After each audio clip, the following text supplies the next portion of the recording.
Hey, Sarah. Hey, can you hear me? Yes. Okay. My mic was doing the thing. Um, all right. Let's see. Getting kind of an early start. I was going to try to go earlier tonight, but I didn't know if everybody would be around, so I didn't want to do that. uh, Yeah. hello and welcome, everybody. This is what is this, Monday? Holy cow, it feels like a Wednesday. The Monday night spooky story stream where we get together, we gather around the goat man, we tell scary stories. Hopefully tonight will be fun and exciting. We'll get lots of stories. If you guys don't care, go ahead and tap the screen, send some hearts. More hearts equals more people equals more ghost stories. How you doing, Chris? Good. And thank you, Marco. I am beautiful as always. Yes, of course. How's everybody doing tonight? What's everybody doing? Is everybody having a crappy Monday? I'm having a Monday. Oh my god. I don't even know what day it is. I didn't either like 10 seconds ago, which is crazy because it's the Monday night live stream. Yeah. Um yeah, let's get some ghost stories in here, guys. I think you know what's funny is like as soon as I went to bring you up, there was already somebody in the box, but then they Uh-huh. disappeared. I don't know what was up with that. Hopefully they come back if they have a story. What the heck? There was like 300 people in here right now. That was weird. Has to be glitched. Really, Chris? Really? We had about 300 people a night there for a while. It got pretty crazy. Yeah. I think the smaller crowds are probably more fun, really. The bigger the crowd gets, the scarier it gets for everybody involved. Right. Guest box is open, guys. If anybody has a paranormal story, you want to jump up and tell your story, tell your experience. It could be paranormal, extraterrestrial, cryptid, glitch in the matrix.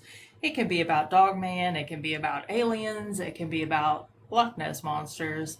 It can be about anything. It can even be like not even paranormal at all. Just spooky in general. Something crazy that happened to you once upon a time that you never figured out. Any of those are perfectly acceptable. The background looks great. It's perfect. Yeah. Yeah, I moved the text around when I put the glitch in the matrix tag on there. It looks the same to me, except it has more words. Yeah. But it's good that it's on there. Hopefully we'll get some of those glitch in the matrix stories. Yeah. Tell everybody what that is, Chris, because some people might not know. I can't even explain it. I need to look up like the actual def- definition for it. I'm gonna do that on my phone actually. So give me a second. Stall for a second. I think stall for a second. Glitch in the matrix stuff. It's hard to define it in not so many words, but basically, like we've had a couple people come up and say that they had one particular item, like say a T-shirt, for example, one special concert T-shirt, and then somehow they had two when they knew that they only had one. So it's weird stuff like that that doesn't make a lot of sense, and everybody's like, "Where did this other thing come from? I have a duplicate that doesn't." But I'm sure there are other variations of it, of course. Yeah, the definition is wait, where to go? An explanation for an unlikely or irregular occurrence.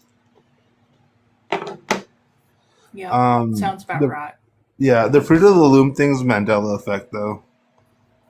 For the guy in the comments. Out of body experiences. I don't know, Chris. What do you think? Should we do oobs? I'm hesitant. Um, well, I mean, I don't see why not. Yeah, sure. If you got an oob, you want to come up and tell us about your oob. That's what I always called them, is oobs. Yeah, yeah. Come up and tell us your oob. Guest box is open if anybody wants to share a spooky story of any kind. Also, if you're a psychic and you're in the comments, come up and do your magical things to us. We would like to get a psychic on and talk at some point. Hopefully, maybe somebody will come along eventually and Yeah. want to come up and talk with us. Psychics are always welcome.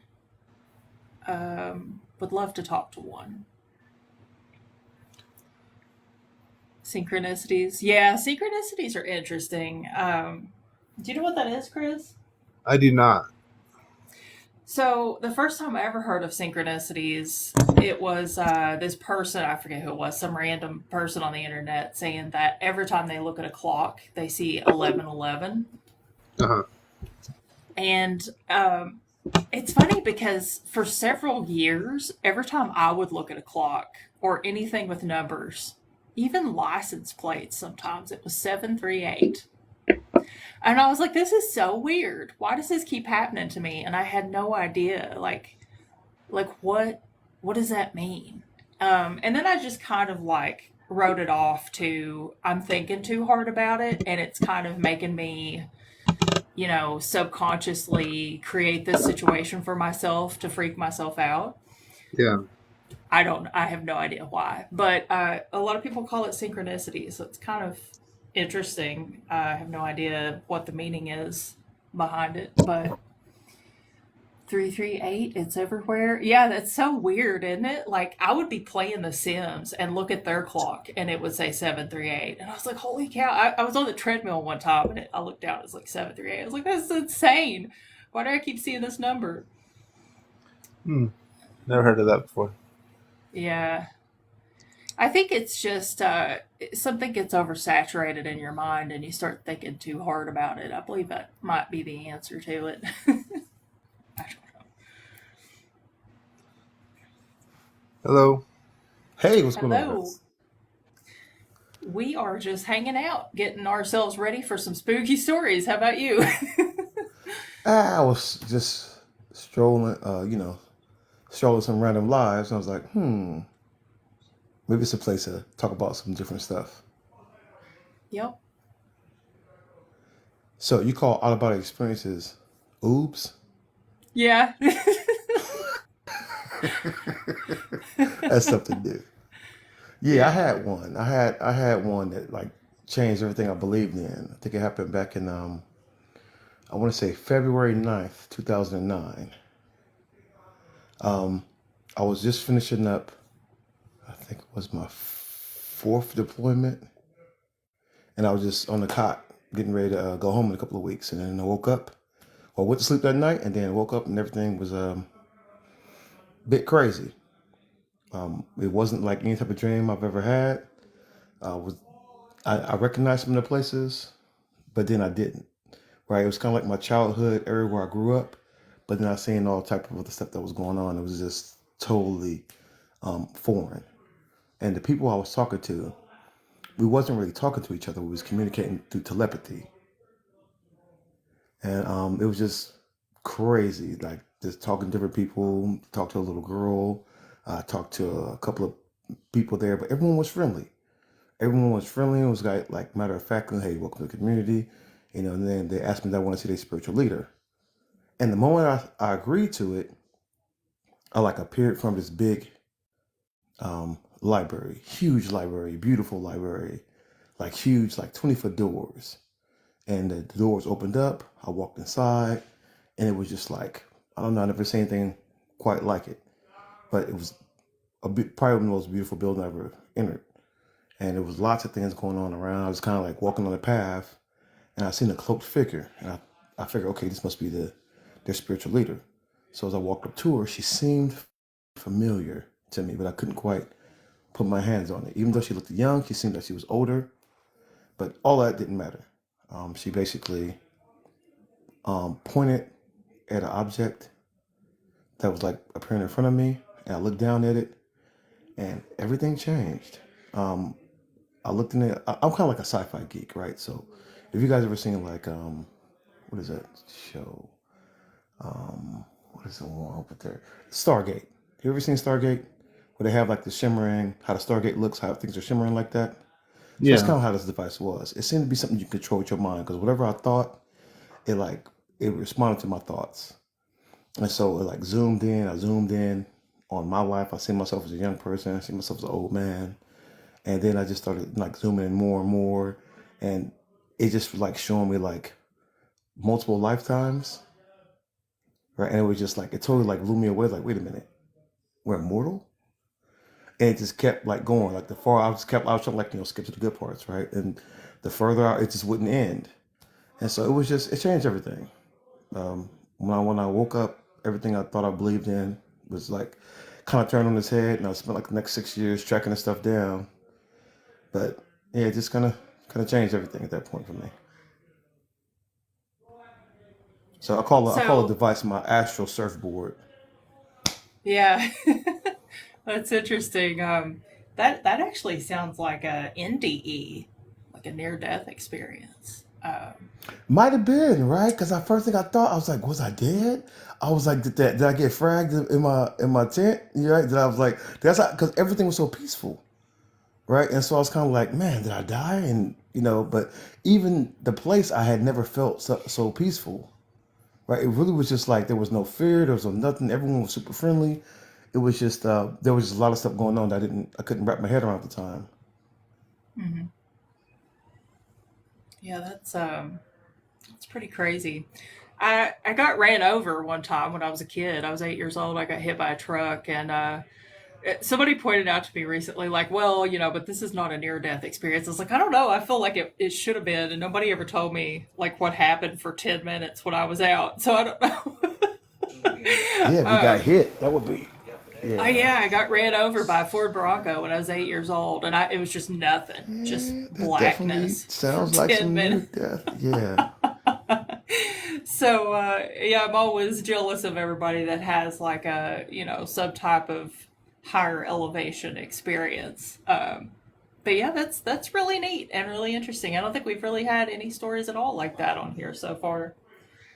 Yeah, So it changed my whole belief system, man. I had to go. I became obsessed with trying to figure out what the hell happened, right? And so I was like studying everything, and hmm just I got pretty close. I think I started following some guy who had wrote books on out of body experiences. He wrote like 3 different books, and then they had like a place in Monroe. I think the guy's name was Monroe, and they had a center in Virginia that you could go to, and like they could like put you in these special chambers. And hmm so I was like, you know what, the hell with it. So I went down there and did it one weekend, and I was like, yeah, I got pretty crazy too.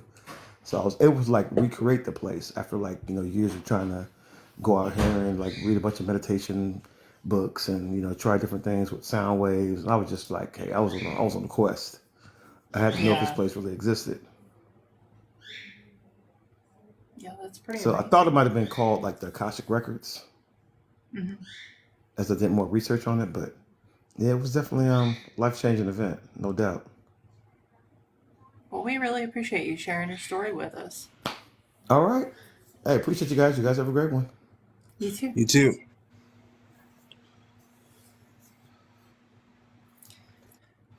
All right, we got a feller named Rick. Let's see what kind of spooky story Rick's got. Hi, Rick. Hello. Oh, Hello, geez. Rick. You gotta use Bluetooth?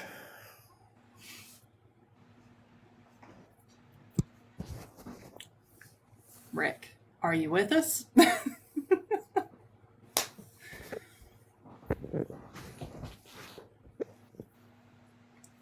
All right then. How you doing? Good, how are you? Great. Yeah, I've got stories that I could tell you that would blow your mind. Tell us your spookiest of all time story. The spookiest thing that's ever happened to you. Spookiest thing. Oh wow. Well, I've seen an actual apparition. I was a teenager at my parents' house, and I had my room in the basement, and I was in my room, and I had my door open, but the rest of the basement was dark, and I was just sitting there in my chair listening to music, and I don't know what made me decide to turn my head to look towards my doorway, but I did, and that's when I saw it. It was like definitely in the shape of a person, but it was like your typical what would be described as a ghost. Like it was transparent, but kind of a white mist of but in the shape of a person for sure. And it looked like they had their arms in front of them holding a candle. Like, so I'm assuming like this would have been a ghost from back before there was electricity.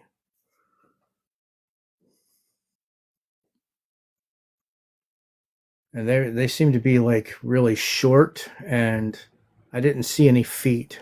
It just kind of it just kind of faded once it got past the knees, Hmm. Yeah, I and it saw an just apparition one time, and it also did the same thing. So I know exactly what you mean. yeah. So and then it just like went past my doorway towards a different room, and I just kind of sat there like with my mouth agape for a long time, like, and I slowly got up out of my chair and walked towards the doorway and peeped my head around the door frame and to try to look to see which if I seen it, still, and I didn't see anything after that. Hmm. Yeah, it kind of So sounds like. naturally, Sorry, go ahead. yeah, so naturally I just was like cold chills after that, like wow. Yeah, that is pretty spooky. Is that the only time you saw that particular apparition? Yeah. And my mom had passed away probably about a year before that, so I thought maybe it was her. But so like I said, I've got stories for days. So it's like things went on in that house for quite a while, and I came to the conclusion that there was a little girl that died there. That's probably whose spirit I saw. Yeah. I had to piece it all Yeah. together, after everything that had happened. Like, Hmm. yeah, I'm pretty sure there was a little girl that probably passed away there, and maybe possibly her father. Like, because I heard her one time yelling for him, like, and this happened like four times in a row that I heard it, like, and I was like, well, my daughter's at her mother's, so it's definitely not her. And then I thought, well, maybe it's the little girl next door. Maybe her dad came to see her, and then I realized it was definitely inside my house. It was not outside. So it's like I apparently I saw her and I heard her as well, and she was yelling for her dad to come there as like she was like, "Daddy, Daddy, come here, hurry!"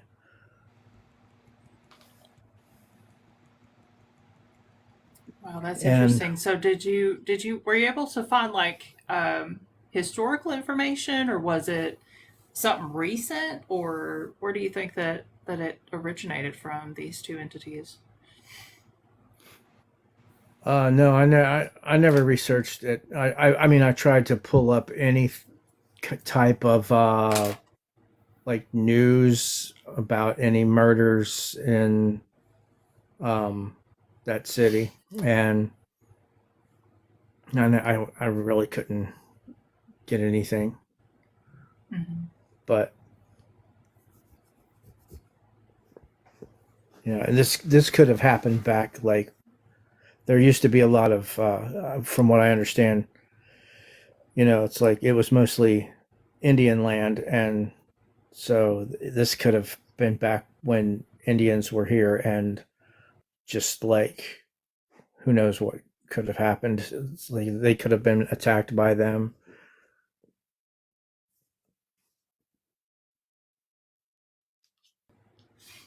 Because the Well, weirdest part about it is like one day my mom was telling me that she had a dream, or she thought it was a dream. She didn't know for sure if it was an actual dream or if she actually woke up in the middle of the night and saw it for real. But she said there was a body standing at the foot of her bed with no head, and saying, "I want my head," which was like, wow. So I'm like, well, maybe that was the father, that when he came to try to save his daughter, he got his head cut off.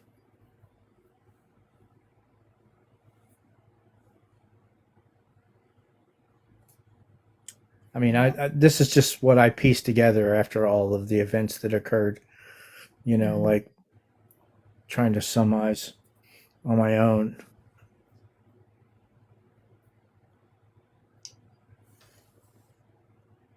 So you said that, what did you have, like a lot of experiences in this one particular place, or Yeah. were they kind of?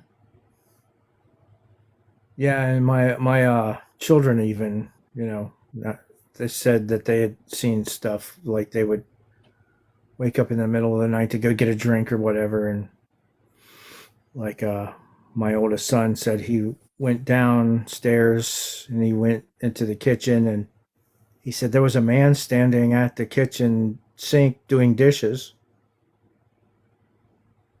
I was like, wow. And immediately, as soon as he said that, I thought, you know what? That's probably my cousin that had came to stay with us for a while a long time ago when I was a kid. And because that was like his little, every time I would talk to him, he would be standing in the kitchen doing dishes. It's like, so, he he tried to earn his keep, and do things for my parents, and he seemed to, that was like his go-to thing, or like therapy for him, I guess, or something. I don't know, but yeah, that's where I remember him being, because I remember one time when I went in there to talk to him, he gave me a dime to go away.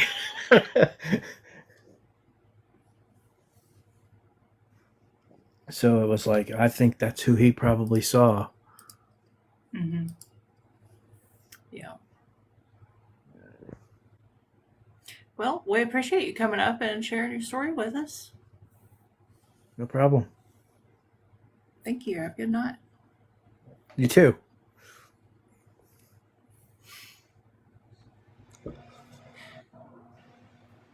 Do we have somebody? I saw something in the comments. Chris is wrangling them Mm, in. yeah, I'm trying to. Yeah, guys, jump in the guest box. Guest box is open. If anybody has a spooky story you want to tell, come up and tell us your scariest story of all time. It can be about any of these topics. It could be about aliens, ghosts, Loch Ness monsters. It could be about Bigfoot. I would really like to hear a Bigfoot story tonight. Because I just feel like I am so down in the dumps right now, and I just feel like Bigfoot would cheer me up. So if anybody has a Bigfoot story, come up and tell it. Um, let's see here. Sarah, don't you have a Bigfoot story? I feel like I've never heard it before. You haven't heard my Bigfoot story? I don't think so. Really? It's not that good. It happened very quickly. Um, and I've proceeded to second guess myself about my experience ever since it happened. And I kind of wish it hadn't happened, to be completely honest, because I'll always wonder. I always wish that I had jumped out and chased it. But this thing, first of all, it was huge. I saw it in 2018. It was enormous. Uh huh. Um, I tried to recreate it the next day, just to kind of get an idea. Because the one thing that stood out to me is like it didn't look like a real like person per se. Hmm. And once I kind of tried to do like a scale recreation of it, I started to realize it's like, okay, this thing was really truly enormous. Like its legs were huge, its head was huge, it was really tall. I don't know how tall, but it was big. It was bigger than a human. Um, but it happened so quickly. It came out of the woods off of a very steep cliff, crossed the road, and went off of another really steep cliff. And a person couldn't really traverse this particular terrain on foot, especially that fast. So Oh, I thought that was kind of strange. But it was the color of it was really interesting. It was all the colors of like the local forest, and it was like grays and browns and stuff like that. Um, I don't know. It was mind boggling. It was one of the weirdest things that's ever happened to me. And I've had a lot of weird things happen to me, but that one just really blew my mind. But, I was like, well, I was like, is it possible that like maybe there are feral people in this mountain? Because like if you look at it on Google Maps, it's just nothing but mountain range where I saw this thing at. And it kind of headed back into the mountains the direction it went. I don't know. I always wanted to believe in Bigfoot, but until this happened, I don't think I truly did. hmm. Um, it was weird. Honestly, like I said, I wish it had never happened. I wish I'd never seen it. Hi, Nick. Hello, Nick.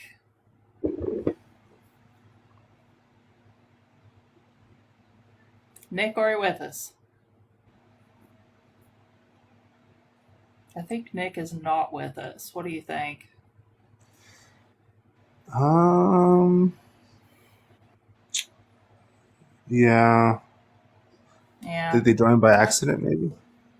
I think maybe. Yeah, maybe it Yeah. was accidental. I don't know how that can happen though. Do you think people really join by accident sometimes? Because you have to like press like multicast and then go live. That's a good point, but I think where you're on here, it puts the Hmm. button up on the screen. So it's Oh, easy to hit it with your thumb, or like if you're holding your phone like this, I think it's easier to accidentally tap the whatever the button is, guest request or whatever. If anybody does want to come up in the box and tell us a spooky story, preferably Bigfoot story, we would love to hear it. oh, You where listen that was in to Kentucky? see what was? Your Bigfoot story was in Kentucky. Oh, Yep, okay. it was in Elliott County. I don't know who this Steve person is that you speak of. I might. I'm bad with names. Sometimes I know who people are, but I don't remember their names. What the heck is a flesh um, gate? I've never heard that term, but a rake, as far as I know, came from like creepypastas. Oh, I So I thought rake was just another name for a skinwalker. it might be to some people, maybe. I don't know. I thought it came from creepypastas. As far as I knew. I don't know. What do I know? Are skinwalkers and wendigos the same thing or no? No, no, they're Oh, okay. not. They are not. I would actually, it would be interesting to have someone come up and talk about those two topics because I tend to not ever talk about anything that I feel like belongs to the native community. So I don't ever do like videos on that stuff or anything. Um, but maybe we can get somebody to come up and talk about it at some point. Am I in Eastern Kentucky? No, I am not, but I am from Elliott County, Kentucky. That's where I was born and raised. But I am not there currently. Currently, I am floating about in space. I am lost in space right now. Me and Any my cell phone. trolls or gnome stories? Well, Sarah saw a leprechaun. Maybe. I don't. Maybe I hallucinated the whole thing. Who knows? It was one of the keyboard Um, elves. I wish chased him down and bit a chunk out of him. If that was the case, Well, they aren't made out of cookies. they're not No, they just Hebrew make the elves. cookies. They well, I mean, I feel like I'm bigger and higher on the food chain, so that's debatable. Oh, Bell County. Yeah, I'm familiar with Bell County. Um, Saw a UFO in Michigan. Come up and tell us about it. Yes, Donald Trump, tell us about the UFO story. Oh Jesus, that is what that is, isn't it? Lord have mercy. It's too early for a Sarah tantrum. I haven't even got warmed up yet. I love UFOs. I do too. I wish one would come and get me right now. Uh, it's not going to happen. But it's nice to hope for the things you wish to want, you know? Yeah. Skin pedestrian. What the heck is that? That's what a lot of people call skinwalkers. Oh, that sounds funny.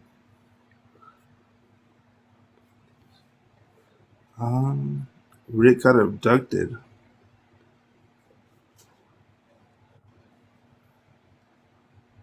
There are so many good abduction stories out there, but I have so many questions about alien abduction. Like,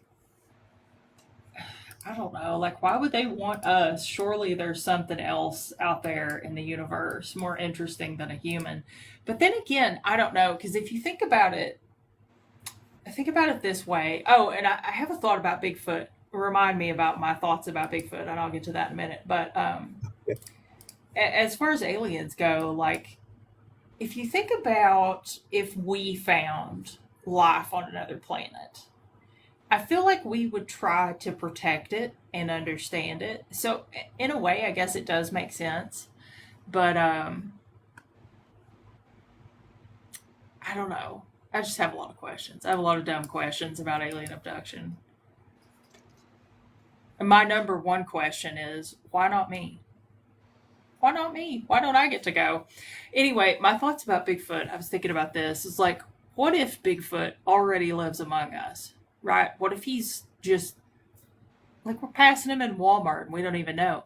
Because it's Yeah. entirely possible that at some point Bigfoot could have got a hold of a razor and shaved himself and he's just walking around. You know what I mean? Because like if he's a North American primate, then he's probably he could be similar to us, you know? He could be a similar type of I don't know, what are we? I mean, we're apes, right? But like we're a specific kind of ape. You know what I mean? Yeah. Like, do you ever think Yeah. about this? Like, what if someone shaved a Bigfoot, or what if Bigfoot shaved himself and he could just be walking among us and we would never know? I can't say I've thought of that before, of Bigfoot shopping at Walmart. Um, Yeah, he's probably more of a Target guy, right? Target, maybe? mm, Trader Joe's? yeah, you know what? I feel like he'd be a Trader Joe's kind of guy. Yeah, probably. Whole Foods. I was gonna ask you, what do you think of that Travis Walton guy? Do you think he's telling the truth? Absolutely. Travis Walton is absolutely telling the truth. I hope. Wow, I'm a big absolutely, he's fan. I'm telling a the big fan truth. of his case. Um, yeah, no. Did you ever see the movie that they made off of that UFO case?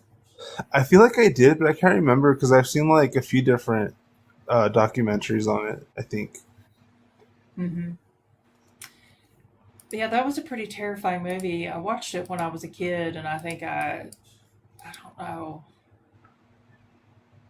the eyeball part. Oof. Oh yeah,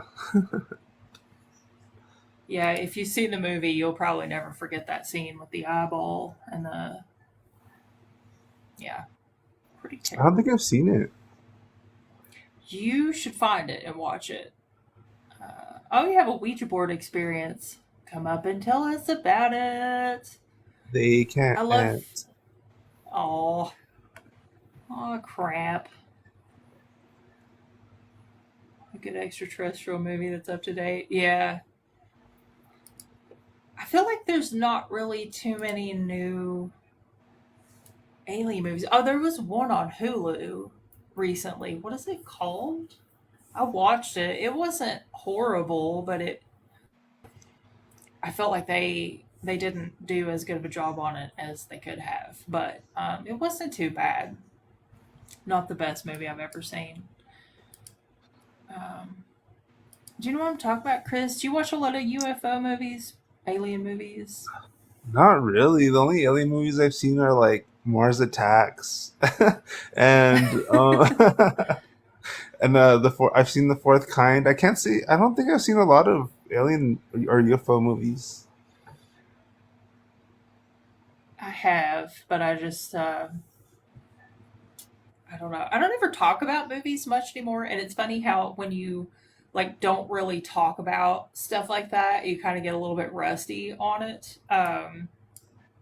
So, but yeah, I've watched a lot of alien movies. I love alien movies. Um, I cannot remember the name of that one that's on Hulu. It came out around Halloween. It's not bad. I mean, if you're in the mood for a UFO alien movie, it's not too bad. Someone said I've got a story about my grandma's painting that is cursed. Stuart, can you come up and share it with us? He came up yesterday. Oh, really? Yeah. Hey, it's Red Hawk. Red Hawk's been on here before, right? Yes, Red Hawk has. Yeah, I haven't seen him in a while. Tell us a story, Red Hawk. Oh, crap. I think I just invited somebody. Uh-oh. Oops. Sorry about that. We have a guest. Oh wait. Hi, Stuart. It's not connecting for Uh me. oh. It's not connecting for Uh me. oh. There he is. Hey, Stuart, are you with us? yeah, I got a story about this cursed painting that my uncle made in prison. Guess what happened? He was supposed to get a visit from Vincent Price, and a riot broke out. And a couple years later, my mamaw got the painting, and the house got struck by lightning and caught fire. Then this big starling bird was standing on it. Then my other grandma, she got the painting, and it ended up that her washer caught fire, and she caught COVID 3 times. That sounds like a lot of bad stuff. And my mom wanted to get a paranormal investigator to look at it. We still own this painting too. So what makes you all think that So the it's old cursed Amish woman. besides the obvious fact that a lot of bad things happen? Like was there anything before that made you think that maybe it was cursed or is it just the bad stuff? My uncle said it was cursed. He said it did a lot of weird stuff.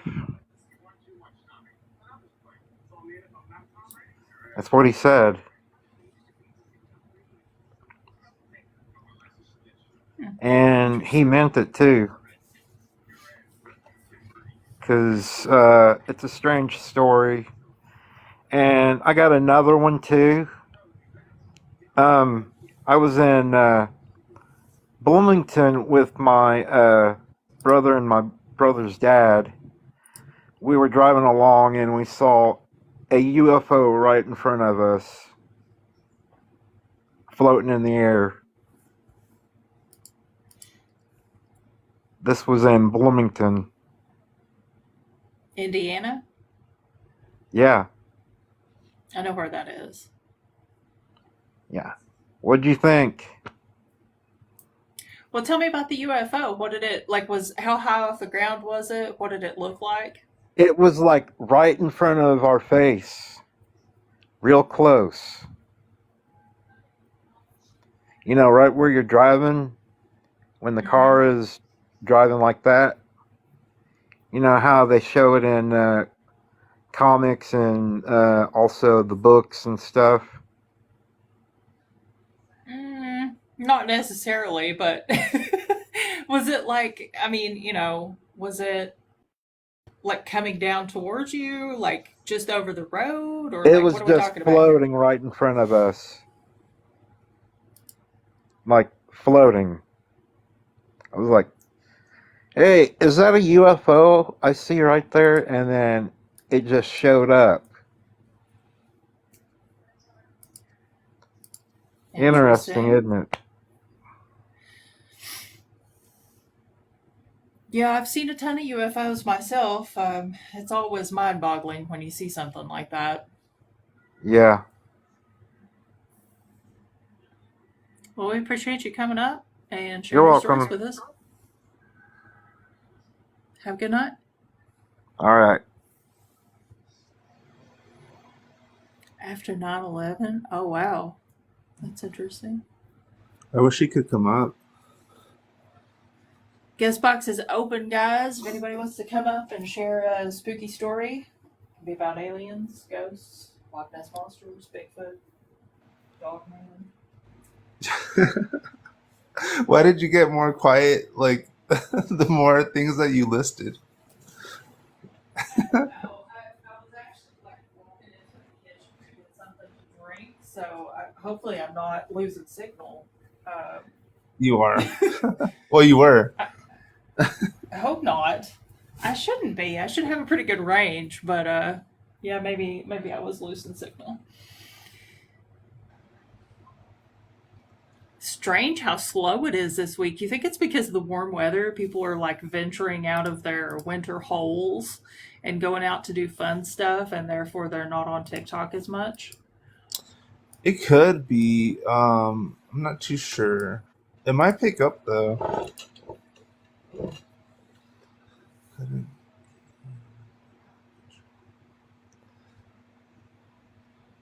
Oh, good luck with that, Red Hawk. Oh, what are imps? I don't even know what that is. They're like fey creatures. Oh, okay. Yeah. Have you ever encountered them? Somebody's asking. No. I think I don't know. I'm probably not one to ask about that type of stuff because it's not really something that I ever looked for much. So I don't think I really have any experiences with it. I am fascinated by it. I like the stories and you know, the lore, but no, don't have any experiences with anything like that.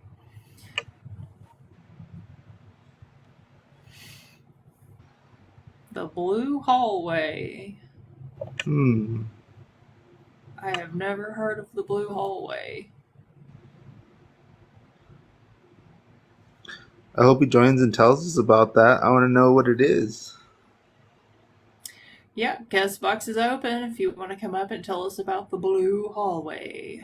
We would definitely be interested in hearing about it.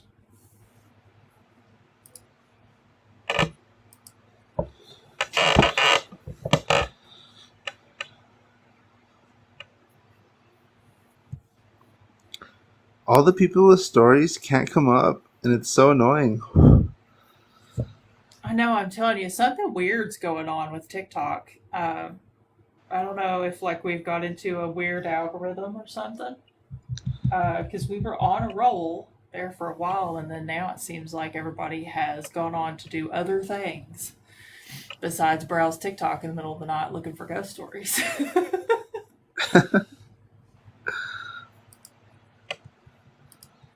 We'll give it a little time though, and if it's not going to pick up tonight, we might call it early. But if anybody has a story, I'm going to come up and share. Do you think it has anything to do with, because like you used to go live really late, right? Like at 10 or 11. Well, I mean, I came on at 11 tonight. Oh well, for you, yeah, but for me, it's 9. Yeah. I think honestly, the later that I'm on, the more it picks up. Um, Yeah. yeah, it always seemed like it, definitely kind of sped up a little bit there towards the end of the night, um, which is weird. It's like you would think it's not a good time to like start a live, like middle of the night, but 11 my time is always the best time. So it's difficult though because I'm already tired by 11. um,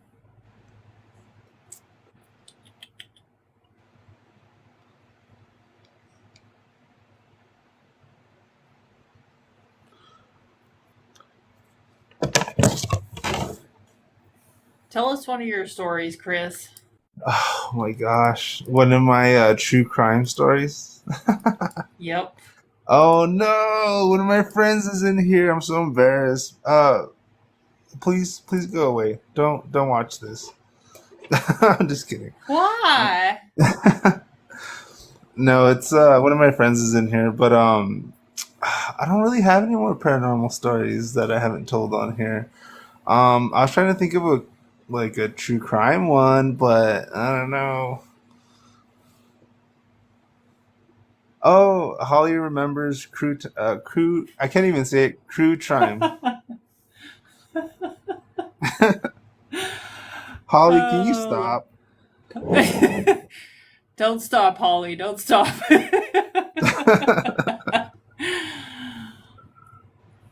Hey Mario. Hello. Hello. Can you hear me? Yep. Oh, Yes. okay. Well, I would just like to tell my UFO story. Never told it before. Okay. But it was kind of like the guys earlier. His name is Stuart, I believe.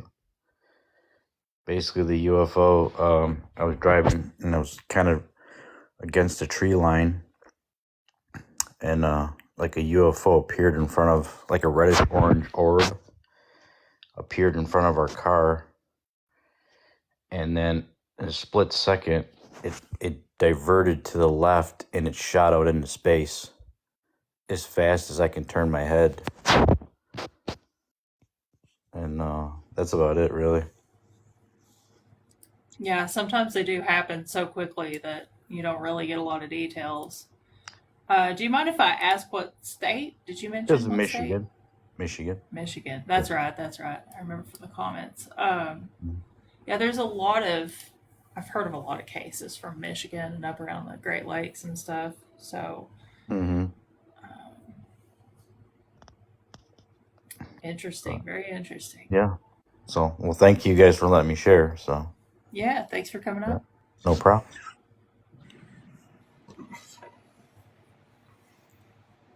Chris, did you ever hear my story about the Moorhead Screaming Woman UFO case? What the heck? No, I don't think so. So there's this town. It's like the next county over from the county I grew up in. It's called Moorhead, Kentucky. Some people in here probably know where Moorhead is. I Mhm. think we have some Kentuckians. There was this guy who he's a college professor at ACTC, which is in another town. Because you have to travel really far to find decent jobs in Eastern Kentucky. That's just how it goes. And I guess he was on his way home with his two sons. Um, he got out, and this is in a very wooded, secluded part of Round County. He was heading home, and he was out on this little holler road. And there's like a cow pasture on one side and a hill on the other. And they saw a lot, like, typical UFO situation. and they started watching it, and they ended up going ahead and driving home. I think they stopped and tried to get out, get a better look at it, whatever. It disappeared. They drive Uh-huh. on up the holler. When they get home, they're still trying to figure out what's going on, and then they start hearing this woman screaming. And this guy is he was kind of well known around Eastern Kentucky. He was a karate instructor. He was a what was he like a English or psychology professor? I mean, he was a pretty well respected guy in the community. Still is, I guess, if he's still living. Yeah. And so he's not like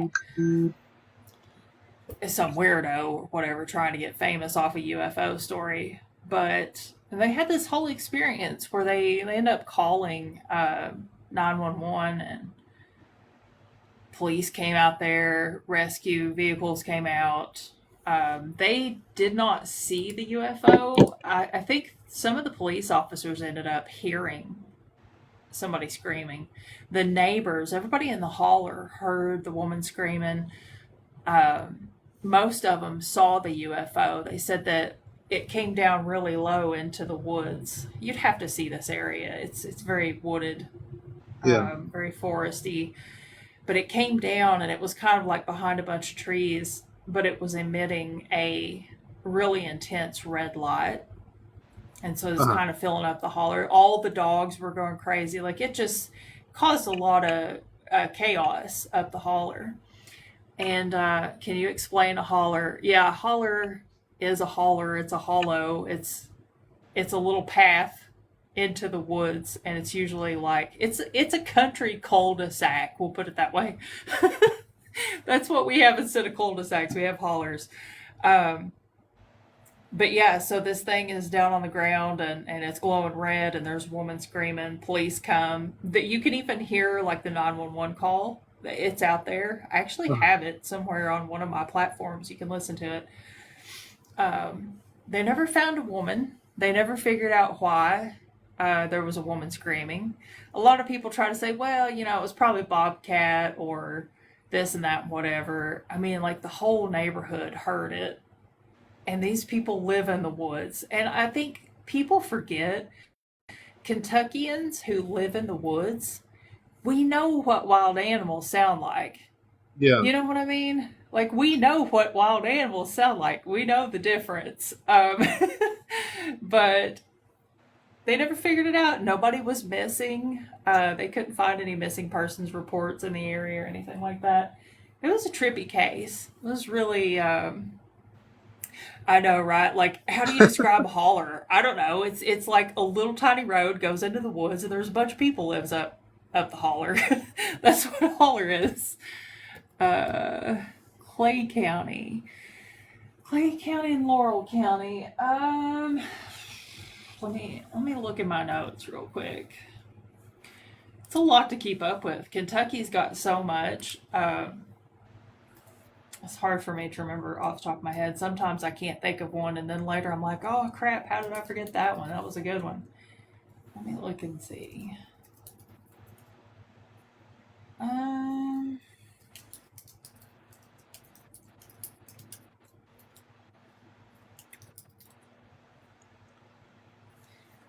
Not seeing anything. I don't know. I may think of one later on, but not right off the top of my head. I can't find one of my notes.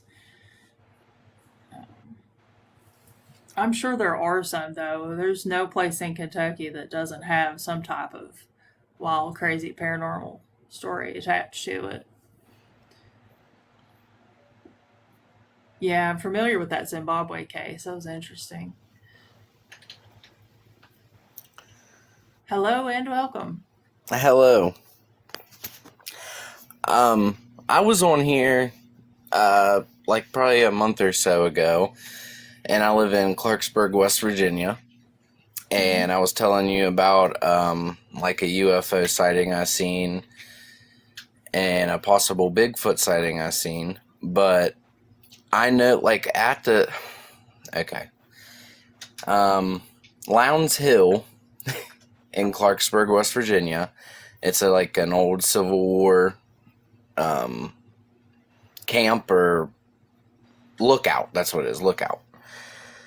Up there in West Virginia, there's something called like Waffle Rock. I don't know if you've heard about it, and they're not sure like where these rocks came from or what made these patterns on them. It's kind of like a local tourist attraction, but yeah, it's called Waffle Rock, and they're kind of waffle pattern, but kind of just square patterns all across these huge boulders and everything. But there's one of these huge boulders that is up on Lowndes Hill in Clarksburg, West Virginia, that I'm almost positive that nobody has ever seen. I found it up there walking through the woods for hours, mushroom foraging. And, you get down low under bushes and everything else. And I found a little spring that came out of the hill up there.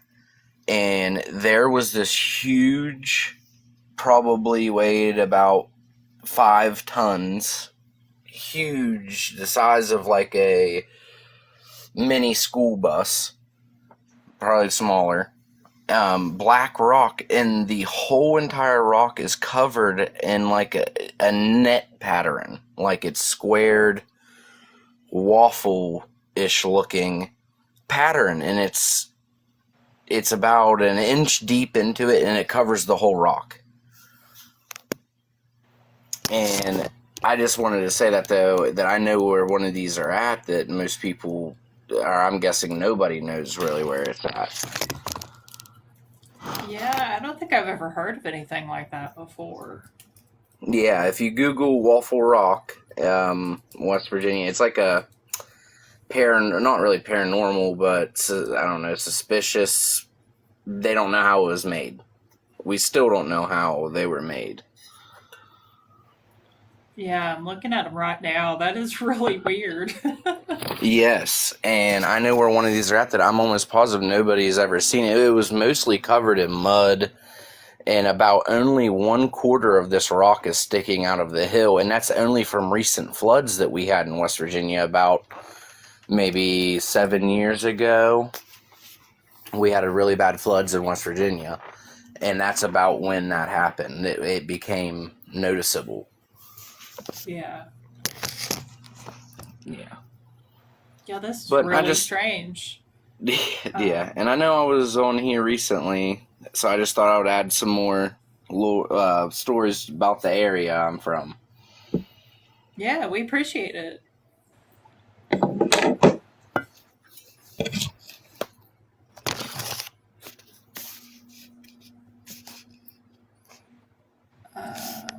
Was there anything else you wanted to talk about?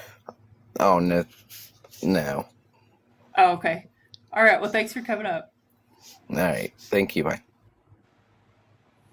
Chris, you should look that up. It's really weird. Sorry, I missed a little bit of that. What is it called? Waffle, as in like a waffle. Yeah. Waffle Rock, West Virginia. And you'll get like a bunch of images and websites and stuff. Pretty weird. Tully's in here. Yeah, I did see him. Hey, Tully.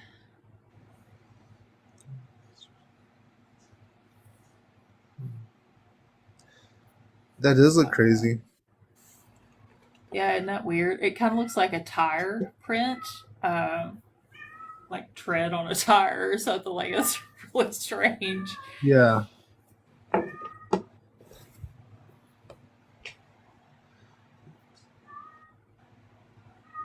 Interesting. Somebody you're come fine, up Tully. here. We have just been kind of hanging around, loitering here on the internet. Not too much going on. It's kind of a slow night.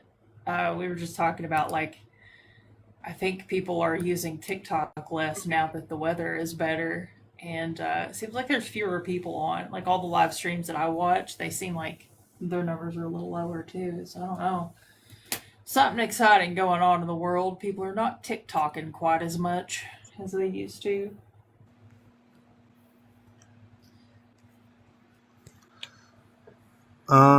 Do you know about the Guest Lincoln? boxes do what?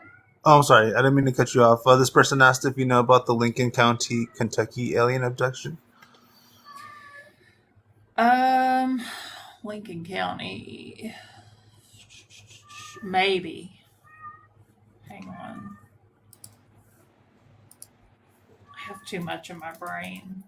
I have to look at my notes. I probably have a video on it, and I can't remember right off. Oh, I Um, think you do. He said three women in 1973.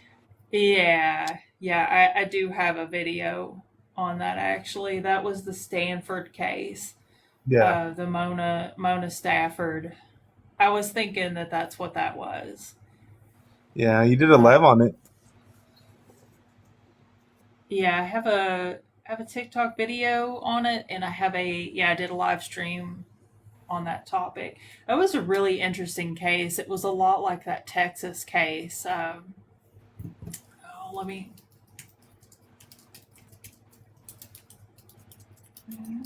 let's see. What was that woman's name? I can't remember now. Oh crap! What was the Texas case? I also have a video on this one, and for some reason I can't remember. Well, anyway, there was another case around that same time period, like within a few years, happened in Texas, and I think it was two women and a kid, and it was like almost exactly the exact same circumstances, but like the fallout of the situation was also very similar because in both instances, the witnesses ended up with like radiation poisoning and stuff like that. Really strange. Cases like that freak me out. There's Yeah. so many factors that go into a case like that. They seem more realistic. Like there's more substance behind them to kind of make them, to back up the story or the case or whatever. So yeah, that was a crazy one though. The Mona Stafford case. I like that one. There were a lot of people when I made that video. A lot of people like contacted me and it's like, yeah, I know Mona and she's a good person. She's everybody knows that she's telling the truth and just kind of vouching for her and for her reputation. And I thought that was really interesting. And Yeah. um,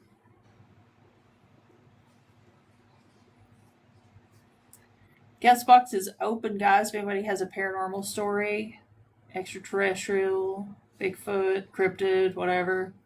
Anybody has a weird story they want to come up and share, feel free to hop in the box. Let's see. Chris, you want to get this? I'm gonna run and pee real quick. Yeah, go for it.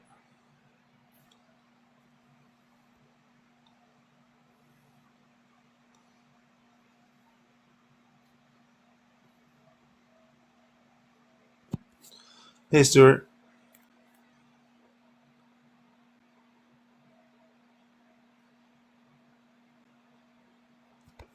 Hey, You got another story for us?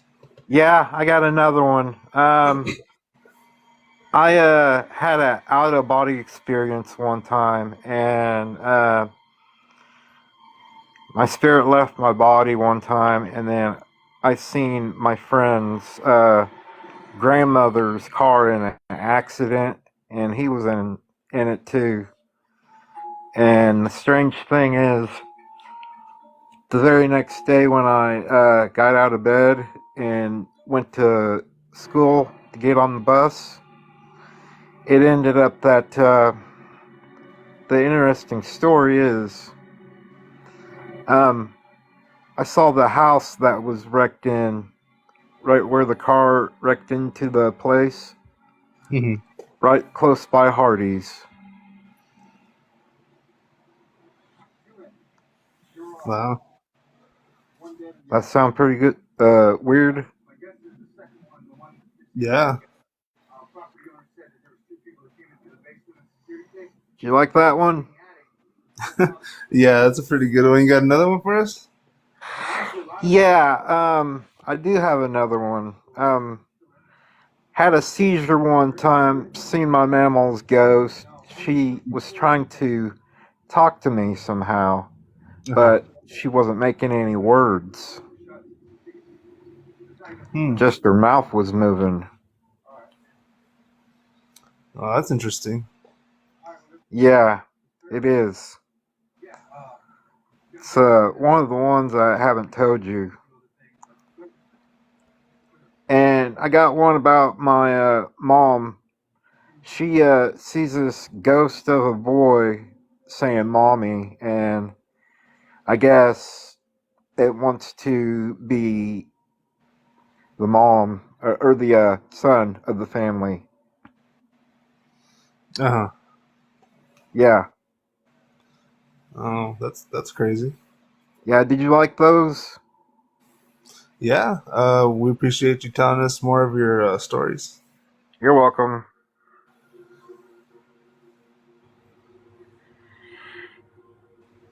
Yeah, thanks for coming up. Do we have somebody else in the box? No. Okay. Guys, we're gonna start blocking people. I'm telling you. For every minute that passes by that nobody comes up to tell us a story, we're gonna block 10 people. Sarah's words, not mine. No? What? No? I don't Yeah. think so. Um. I don't think so.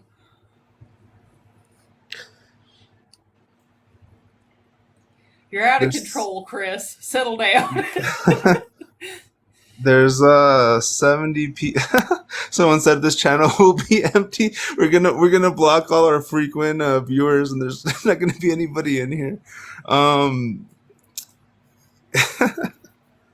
I'm I'm sorry. sensitive about I'm sensitive about that. We usually have more, but we have to travel into the witching hour of the night, and then that's when it gets crazy. This is like cool, relaxed, laid back time.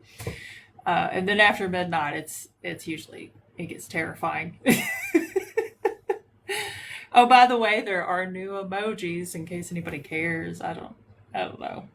I threw some on just to see how they look. I don't know if I like them. I haven't tried them out yet. Where is my comment button? Holy cow. Okay.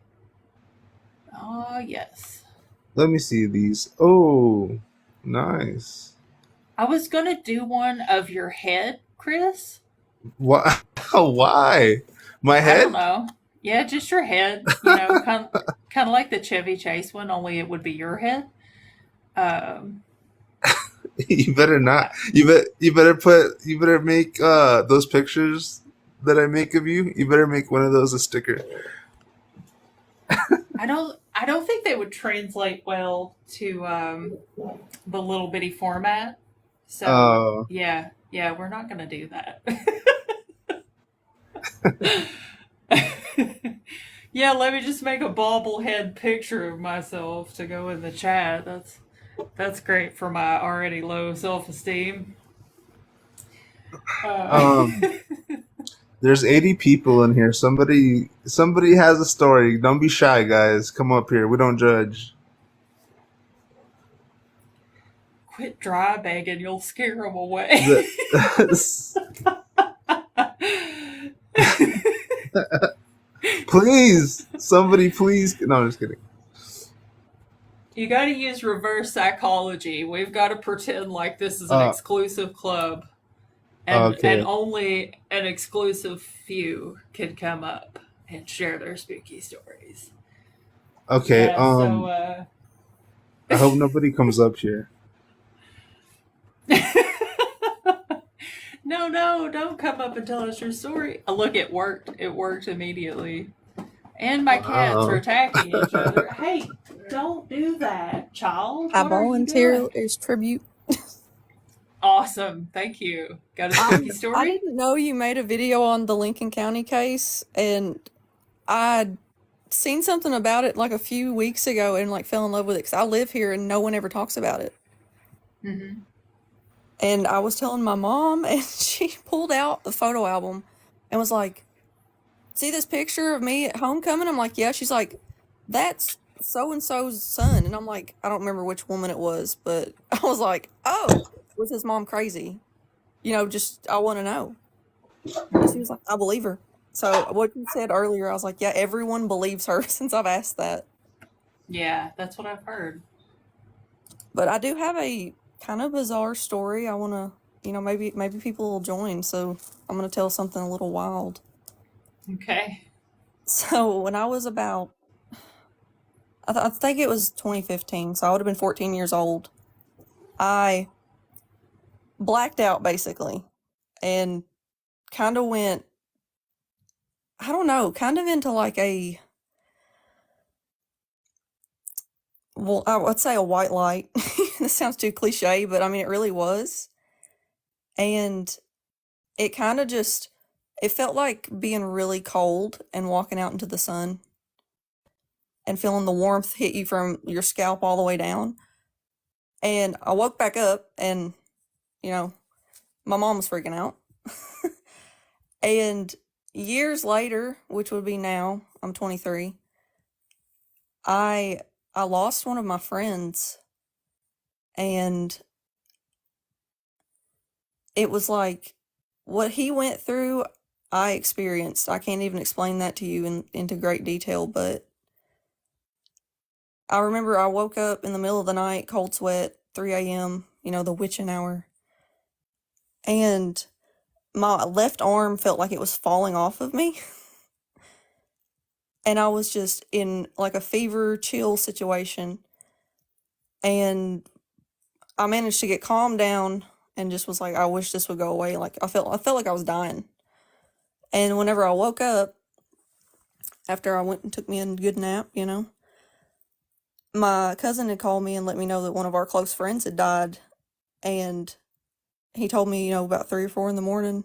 It's whenever he passed. And I was like, well, what happened? And he was like, well, he had had a bit of a OD, and his left arm was where the mark was. And ever since then, I'm like, oh gosh, am I a vessel? Like, it's just really weird. Yeah, that is weird when that happens. I've heard of cases like that, and yeah, it's a lot to process. I've never heard of like what it would be that somebody said it's a shared near death experience. I guess I wasn't even really that close to him. That was what I don't understand. Like my intuition, I guess, was just in tune highly that day. Hmm. Yeah. But that's what I wanted to share. Maybe somebody else will have something fun and get in here. I warmed everybody up. Well, we appreciate you.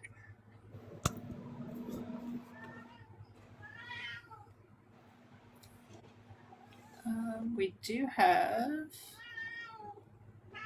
Bean. You have to be quiet when the adults are talking. Hello. Hello and welcome. Hey, so I'm not really a superstitious person. I don't believe in any of the woo woo wah wah or mysticism, but I had a really weird experience. Uh, I guess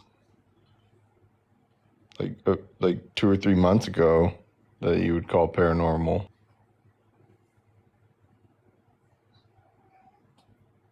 Do I just tell you? Yeah. Feels weird because I feel like I should be thrown in a loony bin for even like suggesting this stuff because it's just stupid and weird. Um, so I had like I guess kind of what you would call a dream, but like a really, really real dream where I could taste, touch, and smell things. Um, and spent a day in a city that was really, well, not that advanced, but much more advanced than our cities today. Um, and I woke up in the seat of a car and there were 4 seats in the car, 2 seats on each side facing each other, and in the middle of the console, what would have been, I guess, a steering wheel, but it was like a rectangular steering wheel. I can't explain all of this, but so the car was driving itself, and I was the only person in that car. And it kind of like took this off ramp. And as it was taking this off ramp, I noticed that, and I guess I shouldn't go into too much detail because it would take too much time. I don't want to say it was San Francisco because it was like it was like if San Francisco had been torn down to like the ground and then like rebuilt. But like it was interesting because like there was all the buildings were glass, like a lot of glass, and they could rotate towards the sun over the course of a day. And the only reason I say it was San Francisco is because nothing looked like San Francisco except that there was the bridge that looked like the Golden Gate Bridge. Everything else was completely redesigned into the hills. And none of this sounds that interesting, I feel like, when I say it, but I experienced it. And there was a gas station that was really cool. And the weirdest part was that every time I was walking around the city, well, one of the weird things was that there weren't as many people. That as San Francisco, I've lived there before. There weren't as many people there anymore. Like it was kind of sparsely populated, and like there were people in one glass building I saw that were working on like what looked like a African Congolese mask. Like they were like designing it or sculpting it. And the weirdest part was when I would look up at the sky in the day, because when the sun set, I woke up. But when I would look up in the sky in the day, it was like the stars were there in the middle of the day. And I'm not kidding. Like it was like if the constellations of like a bunch of stars were there in the middle of the day.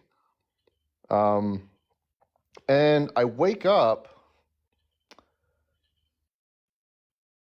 and this is where it really sounds just fucking sorry, I shouldn't say that word. This is where it sounds just schizophrenic crazy.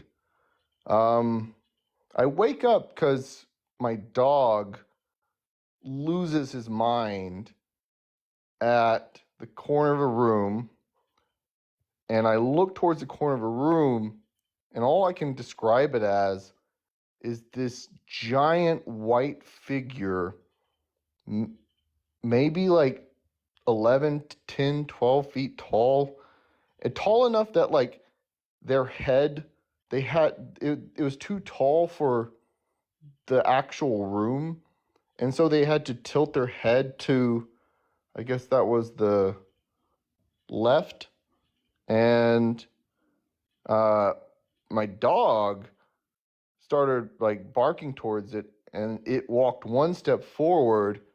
I obviously am about to lose I'm panicking. And so I thought it was a night terror, and I went to lunge towards it. And I fell back after I lunged at it, and then it was gone. And that was it. It sounds so pointless when I say it, but it was like, it has messed with my head for like a month and a half now. Yeah, that's really peculiar. I've never heard of anything even remotely similar to that, I don't think. I don't know if this is similar at all. I was trying to think of something to kind of relate it to. I did past life regression stuff about a decade ago, and I had a really weird mind experience, I guess you could call it. And it was a lot like that, where it was just all of these really weird things that weren't so outlandish that they couldn't possibly maybe eventually be real, but they were definitely not things that you would see in our current time and space. But yeah, that's really unique and interesting.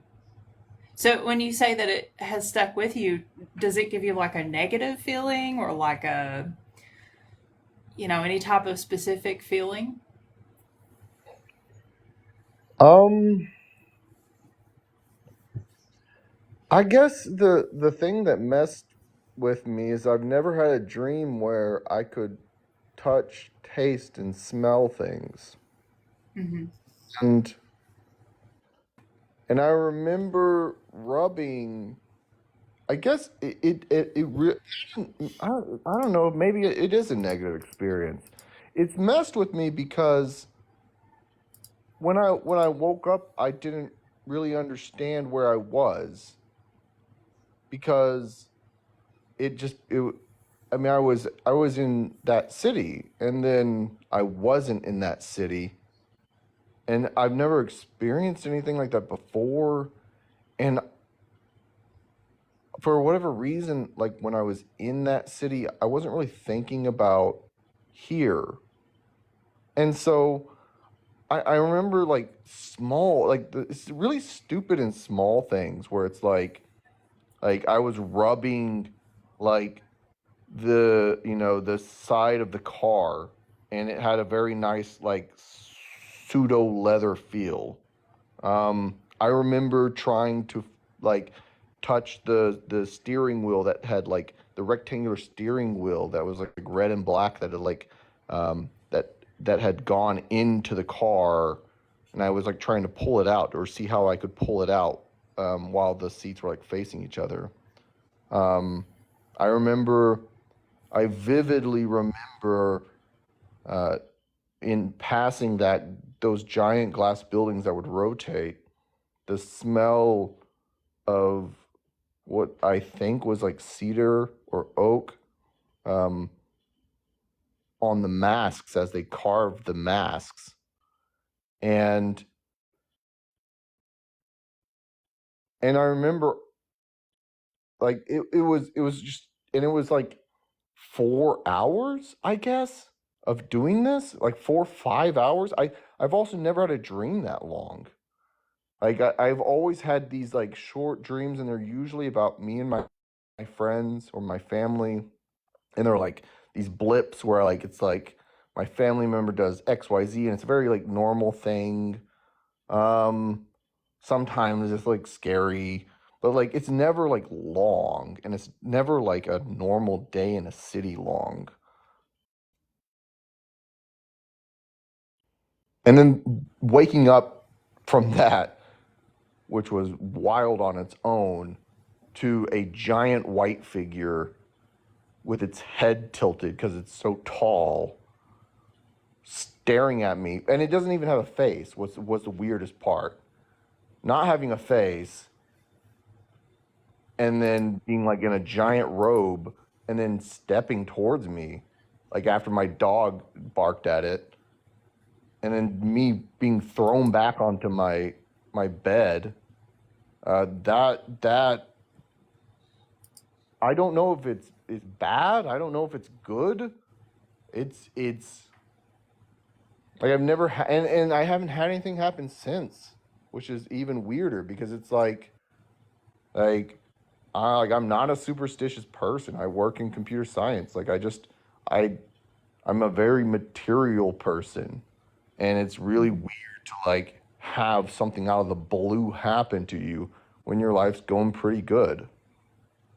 Yeah. Yeah, I know what you mean. It is strange. Um, yeah, I don't know. Someone in the comments said maybe it was astral projection. That's What's that? astral projection is it's basically, the theory is that you project your consciousness out of your body and you could travel in a, pure consciousness form. Um, So would that mean yeah, the giant white figure was my consciousness? I don't know. Um, I don't know what the giant white figure would be. It scares the crap out of me thinking about it even today. Like I don't know if it was good or bad. Like that's what there, like it had no face, but it had a head, and because it was so tall, it had to lean to the left with its head, and it just stared at me as my dog was losing its mind. And then I mean I'm like like breathing panically after my I notice it, and then it steps forward towards me, and I try to attack it, and then I get thrown back and it's gone. And then I can't sleep the rest of the night. I have had difficulty sleeping going forward because of this. Hmm. Yeah, it's really strange.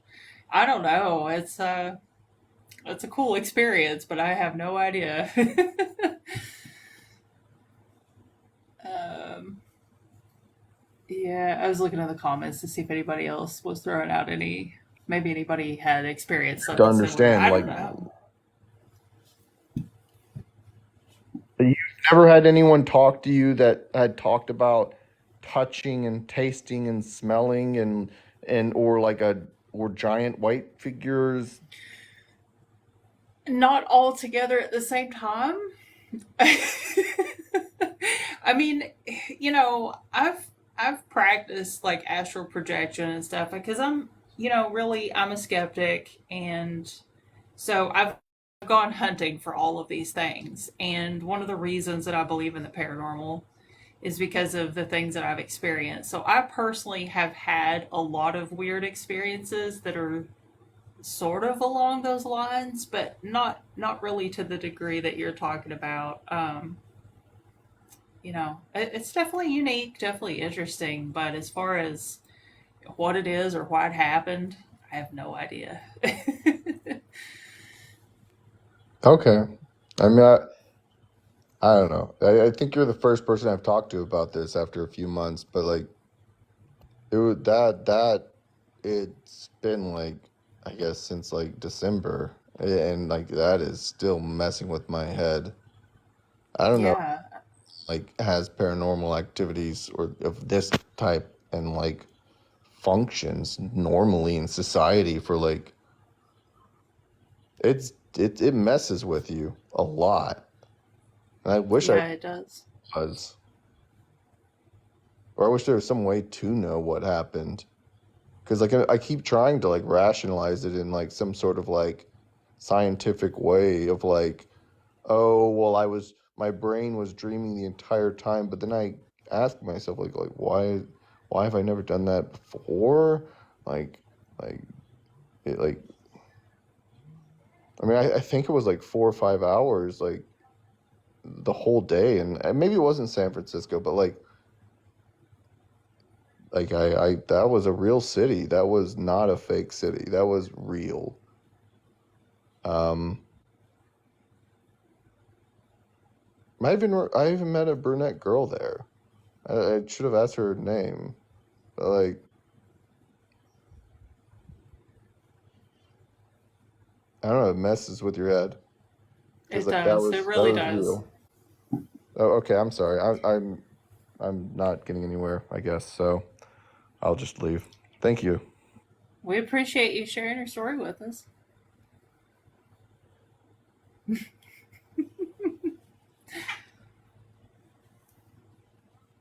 Sounds like a tall white ET experience. Yeah, I don't know. It's the thing about it is like, so there are a lot of people, probably, especially here on TikTok. You go and you tell them your encounter, you tell them your experience, and they're going to tell you like, "Oh, you're a star seed. You're in touch with your physical, spiritual, astral plane self." I'm not going to tell you any of that because I don't know any of that. I wish I had answers, but I don't have answers. I'm not a scientist. I'm just a ghost hunter who's had a lot of weird experiences myself. So I'm not gonna try to tell you what it is. I can tell you what other people might think that it is, or what they might tell you. But really, at the end of the day, I think it doesn't make a lot of sense to tell people like, "Oh, you're psychic, and it's your, I don't know, your astral self." I mean, maybe those things exist. I don't know. I'm not going to tell you that though, because that would be disingenuous. Um, but I did have personally. I hesitate to talk about this. You guys know, like I'm like knee deep in the occult, though, and always have been. So I've always tried to dabble in this stuff, just out of curiosity to see what would happen. Because one thing I've noticed, especially doing these streams, is like a lot of people are afraid of the unknown and the paranormal, and I'm not, because there are a lot of things that a lot of people believe in that I don't believe in, so it's not scary to me. So I feel, like last night I told that woman, I was like, try a Ouija board, and she's like, no. I would try a Ouija board because I don't believe that Ouija boards are evil, so they don't intimidate me.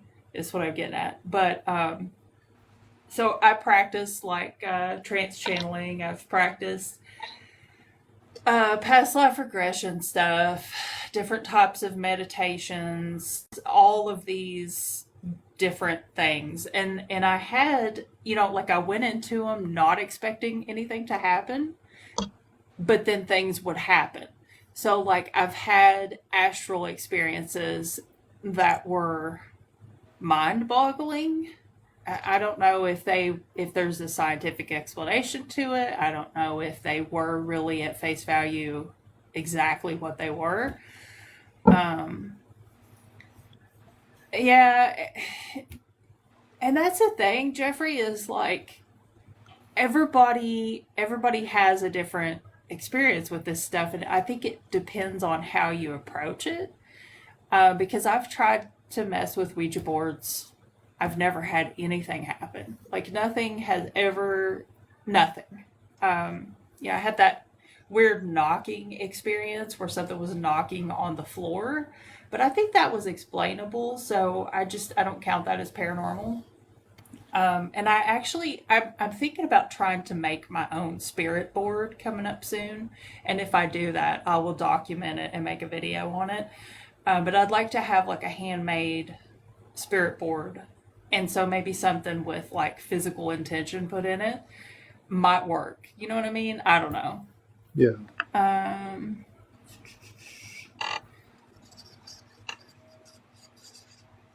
Guess you could say. So, but I don't know. I think it really all depends on how you approach this stuff. Approach it with an open mind, Hey, how you doing? Hello. Good, how are you? I'm good. You got a spooky story for us? Yeah, I got three. Okay, I'll be short with them. awesome. I won't be long, but yeah. So right now, I mean, I'm not I'm not religious in any way. I mean, I believe in God, but I haven't really got too deep into it. I've had been to churches and things like that. Um, I've been with the family, Christian family, Catholic family, but so I don't want to get into anything religious or anything like that. But my stories are, one is in specific was about my uncle. He used to be in gangs, so back in Chicago, I guess he was like a gang leader or something, and he's been into bad things. I guess he shot people, done some bad stuff. But one time he shared a story where his brother shared a story with me actually about him when they were growing up, when they were younger. They were about like maybe 10, 12 years old, and I guess the brother was sleeping in a bunk bed. So then he got woken up in the night, and I guess he felt like there was something in the room. So he ended up like not wanting to look underneath the bed, because as a kid, you get scared, you don't want to do that. But he just shared with me that the bed started like shaking, and then like the rooms had statues because I guess my uncle used to serve the devil or worship to the devil or something, or demons or whatever he used to pray and do or whatever in his room. So the brother shared that room with the statues and stuff, and shared the room. So then when the bed started shaking, I guess he happened to see smoke, and then my uncle started to pray. He said, so he prayed, and then he ran out the room. So when he ran out the room, he never came back that night. He stayed, I guess, sleeping with my grandma. And then the next night when he opened the door, the whole room was white. So he said he couldn't explain it. He don't know what. Like, I don't know if that meant uh, in his religious way that the room was white, or specifically if it was white. So I can't really get too detailed on that. I don't really know. But Yeah, that's what that I was just going to freaked me ask you. out. Is like, was it fog or mist? Yeah, well, he saw the mist for sure. He saw the smoke. There was mist or smoke when it was underneath the bed, but he did see, he did see the room white. I don't know if he that's the way he said it. So I'm thinking that he did see the statues turn white and that everything got blessed, like since he prayed. But I just it freaked me out. But I don't know. Yeah. And that's when I was 16. He told me the story. And then I have another one with a Uber story. I was doing Uber one time, and I gave this one guy a ride, and he was telling me about a time when him and his wife purchased a house in the 80s and 90s, and that in this specific house, it was a nice house, everything was good about it, good deal on it, and then one it was three different occasions where he saw a spirit come to the edge of his bed while he was sleeping. So him and his wife, after having different things happen in the house, cabinets opening, things like that, noises around the attic, the spirit coming to him three different occasions. He went to the owner that sold the house to him, and he said, "Hey man, is there anything that you didn't tell me about the house?" And the person ended up saying that, "Oh, you're talking about my daughter." So he's like, "Why didn't you tell me that anyone has passed in the house?" So then we don't know. He didn't know if the person's daughter was actually physically there, her spirit, or if it's a mimicking spirit. But they said, "Oh, my daughter comes around and she likes to just, she has rat clothes and she just likes to come in and she just wants to have her presence known. Like she won't do anything to you. She just likes to have her presence known." So he was like, he got freaked out, and then he sold the house, as quick as he could and got the hell out of there. But I was like, okay, that's a pretty crazy story.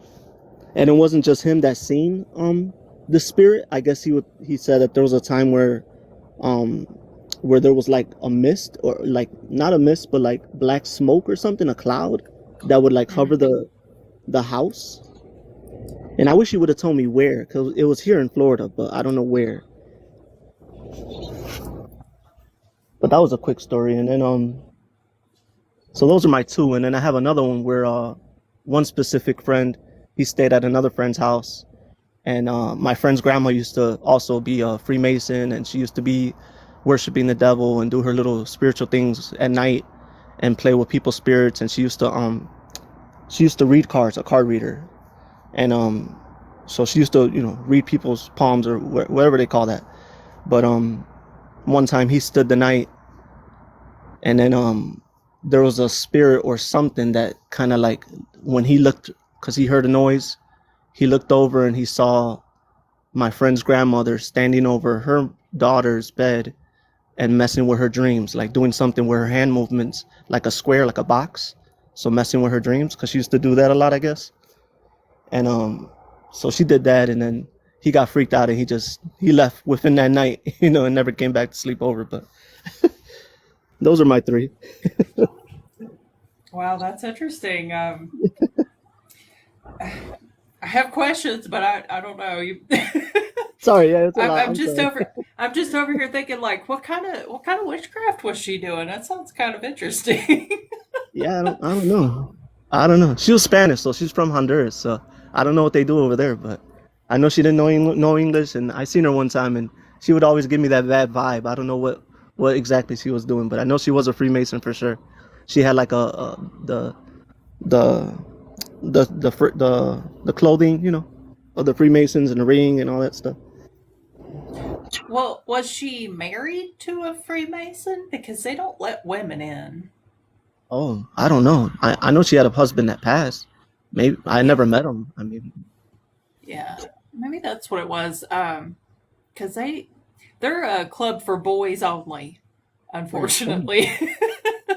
Yeah, you're probably right. Maybe she took the ring from him. I don't know. Maybe she got it from a pawn shop and acted like Yeah. she. Yeah, that's pretty crazy. Well, that is some interesting stuff. We appreciate you coming up and telling us about all that. Yeah, no problem. I enjoy the live. I appreciate you guys. Thanks. All right. Have a good night. You too. Yeah, I think me and Jeffrey were thinking the same thing. uh, let's Sarah, see. can you tell us what the Freemasons are really quick? Do I have to? Okay. Well, Well, since he asked, I'll tell you. So, there's a conspiracy theory about the Freemasons. It's not true. yeah, I don't think They so. they are weird. They have some weird stuff that they do. Um, so it started with the Knights Templar. You can Google that. I'm not going to tell you the whole history. They are Christians from way back, and it started. They were like Christian knights or whatever. Um, there's some affiliation with like the early banking systems that back in the not the caveman days, but not far from it, I guess. Okay, that's a little bit inaccurate. Strike that. They they are just an organization. They're like I'm trying to think of like what is the easiest, quickest way to sum this up that won't sound ridiculous and won't require me to say too much. Um, so I'll tell you a little personal anecdote about somebody said the 1400s. Yeah, I don't know. I can't give you a specific date, but I shouldn't have said caveman days. I just wanted to say caveman days. I don't know why. It felt funny, and then when I said it, it wasn't as funny. But a long time ago, all the way maybe even back, before the 1400s. But they were affiliated at some point with like the construction of like early banking systems and the concept of banking systems. They were very highly respected and trusted with a lot of societal things. So they weren't necessarily like a negative or malicious organization. Up until probably around the 90s is when they kind of started to get like a bad name in certain circles. I'm trying to think of like I don't know which words I shouldn't say on TikTok, so I'm trying to be careful. The weirdest thing about them is that nowadays they have like initiation rituals that are nonsensical. Maybe to them it makes sense. I don't know why they go to all of the strange links that they go to, but they do have like a handbook. It's written in a weird shorthand format to most people who would pick one up. And I have seen one before. That's a whole other story of how I ended up with one at one point in time. They're creepy. It looks like some type of secret society stuff, that maybe has malicious intent, but it's just a whole lot of like tradition and stuff for no apparent reason. Um, can I talk about? I probably can't. So, if you've ever been in a Masonic lodge, you might find some of their ritual stuff. So, you might find like a pair of pants with a leg cut off of it. You might find a light bulb on a podium. You might even find a chainsaw, depending on how deep into their closet you're willing to dig. And I would know because my mom actually, I probably should tell this, my mom used to clean a Masonic lodge when I was a teenager. And we kind of snooped on some of their stuff. And we're like, whoa, what is this? So we snooped a little bit, and that's kind of what put me on to looking into it to see like what are these people all about? it's a lot of tradition for no good reason. It's not really anything. I'm not hurting anybody, and I think it's all for show. Like it's oh god, Bean, I ain't gonna have no knees left. This cat is using me as a jungle gym tonight. It's not bad. They're not bad. They have a bad name, but realistically, and then everybody wants to talk about what is that cut off? Chris, are you still there? Yeah, I'm here. I was looking up just like the simple definition of what they are, and I've looked it up. And Yeah, I was curious, and because I've always heard like weird conspiracies about them. So I yeah, researched it one time, and I mean online it just says that it's just like a pretty much like a club of dudes that want to like better themselves, and they do stuff like, but nothing like nothing weird. So I don't right. know I don't really know what to think because you never know. Well, no, I mean I do know because I know a lot of Masons Oh well, personally, Sarah knows. and I mean they don't do anything. It's just a bunch of older men and a club, and then there's like the whole thing with like 33 degrees. Um, I mean, you can't have my cheesy poof, Bean. Cat's trying to eat my cheesy poof. Okay, go ahead and take it. Just take it if you want it. So yeah, look up the conspiracies, I guess, about the 33rd degree. It's all just a bunch of woo woo stuff. There's nothing to Yeah, it.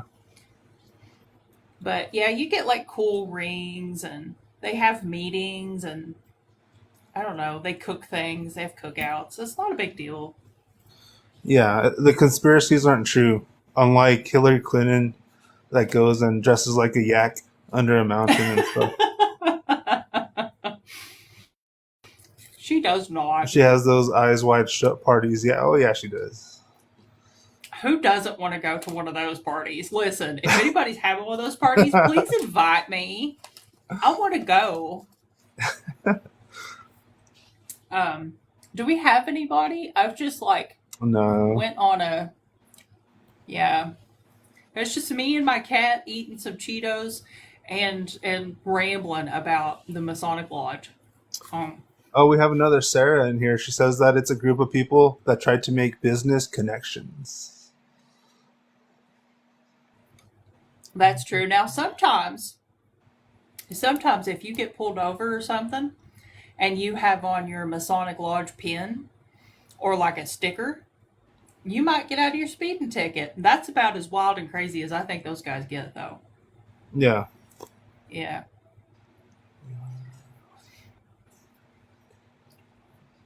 Um.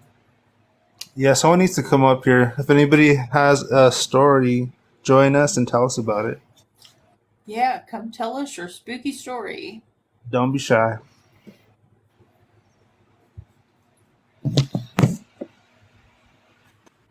Hello, can you hear me? Hello and welcome. Yes, we can hear you. All right, this is gonna be. I am 56 years old now. This started back when I would say 8 years old. Um, I got in trouble in school.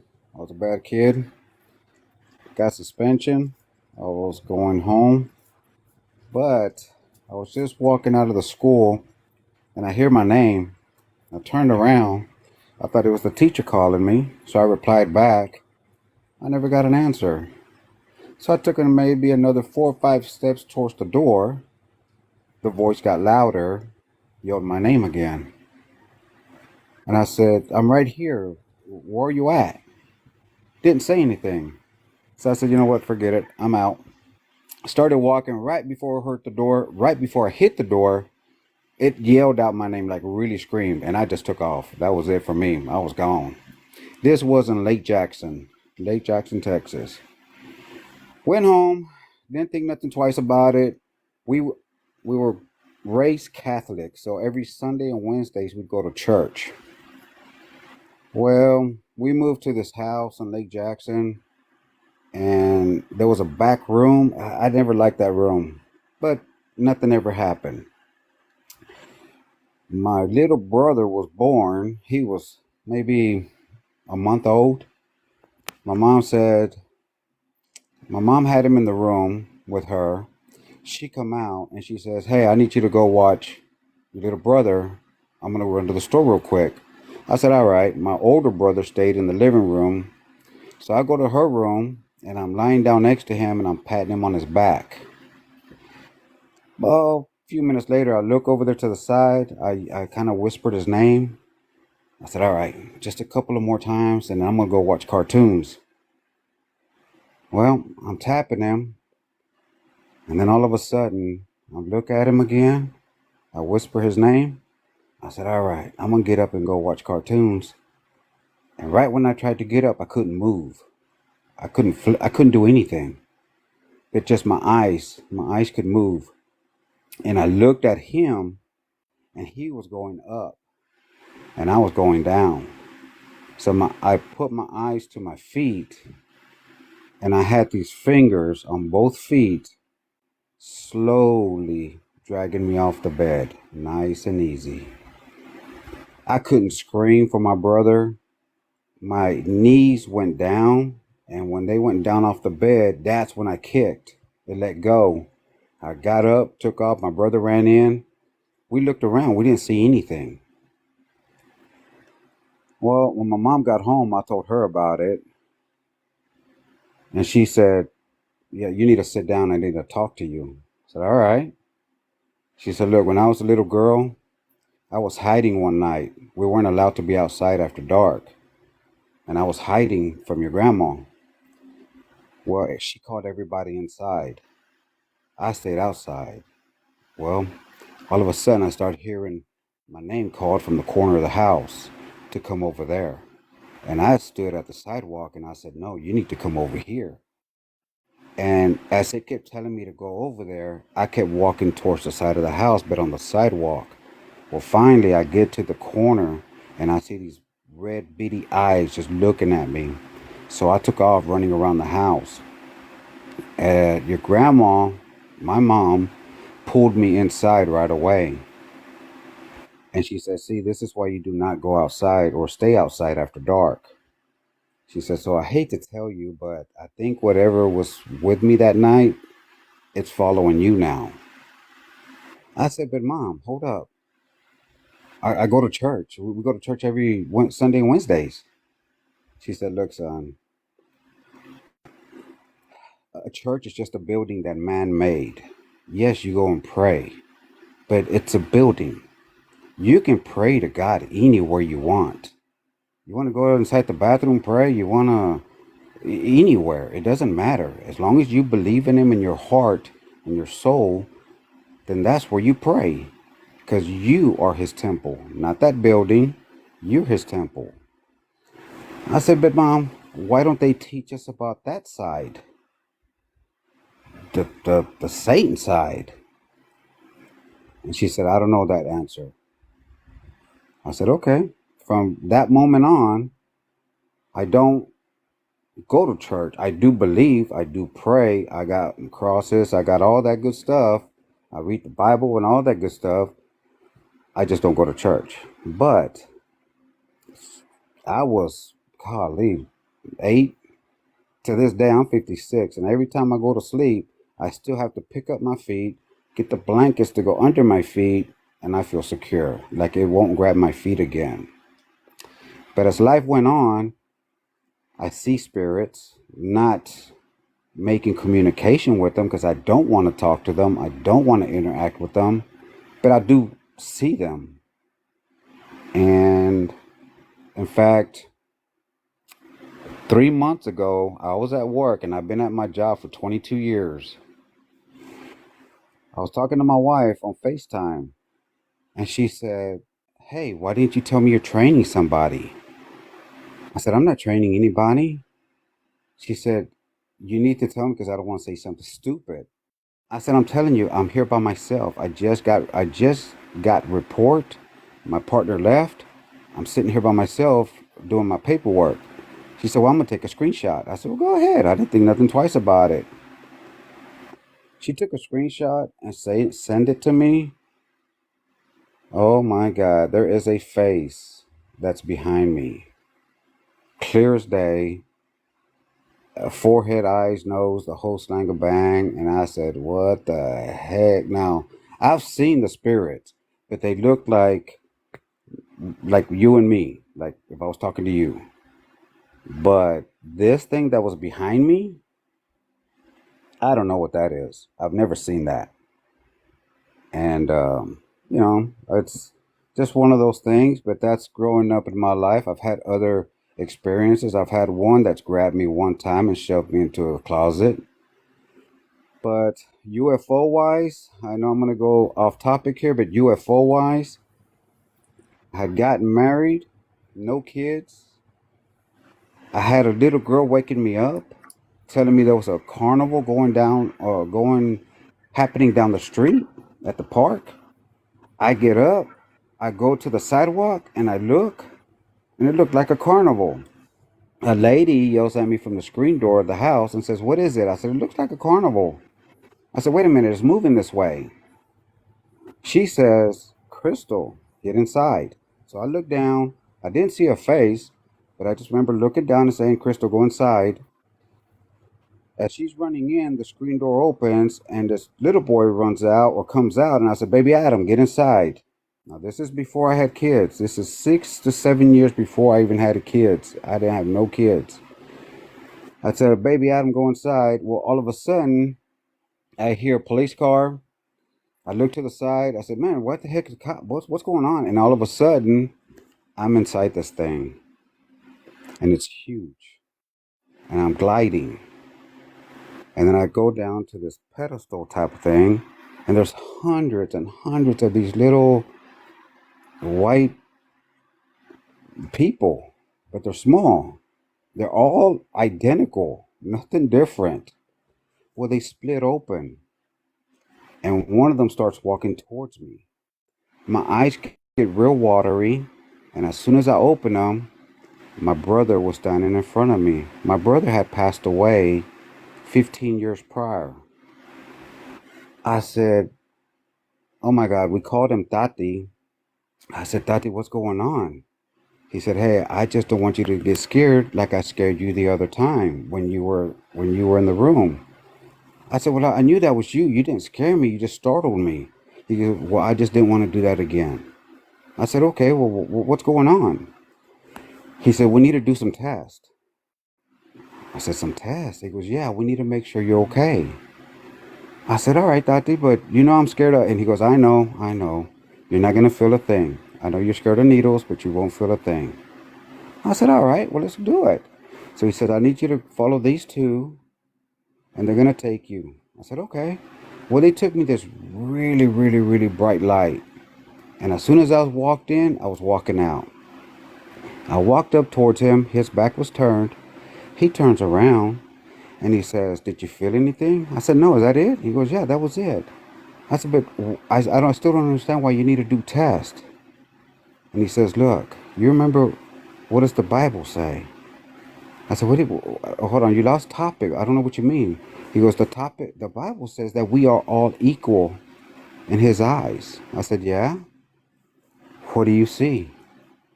"We're all equal in his eyes. We are checking on our kids to make sure our kids, humans, which is what I was, we're doing okay." I said, "Oh, okay." He says, "Look, if you don't believe this happened to you, I'm going to send this down with you." I said, "No, no, no, no, no." I said, "I can't take it. Because if they find out, they'll take it away." He goes, "Yeah, you're right." He goes, "Do you remember where I said, "I know exactly what you're talking about." He goes, "Are you sure?" I said, I know exactly what you're talking about." He goes, "Okay, if you don't believe this happened to you, and we want you to show everybody, this is how you open this." And he showed me how to open it. And he says, "I'm going to put it in our secret hiding place. You go get it." I said, "You got it." He goes, "Okay. You'll be waking up in the morning and you'll remember this." I said, "All right." I woke up. My little girl, and remember, I did not have kids. till 7 years later. Her name is Crystal. She is 24 now. And to this day, I do not remember where that hiding place is. And I do have a boy, and I named him Adam. Not Junior. Don't ask me, but I didn't even think about it until 7 years. And it was like, wait a minute, I remember having this dream. So those are my two. And I finally let it out. I hope this was a good experience, and I hope it helps others. Thank you for sharing your story with us. We appreciate it. You're welcome.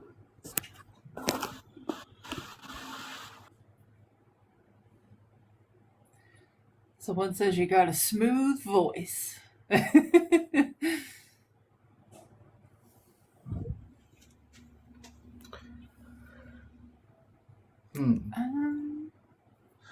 Oh, So Cat Mama's here. Hey, Cat Mama. We missed you last night. yeah.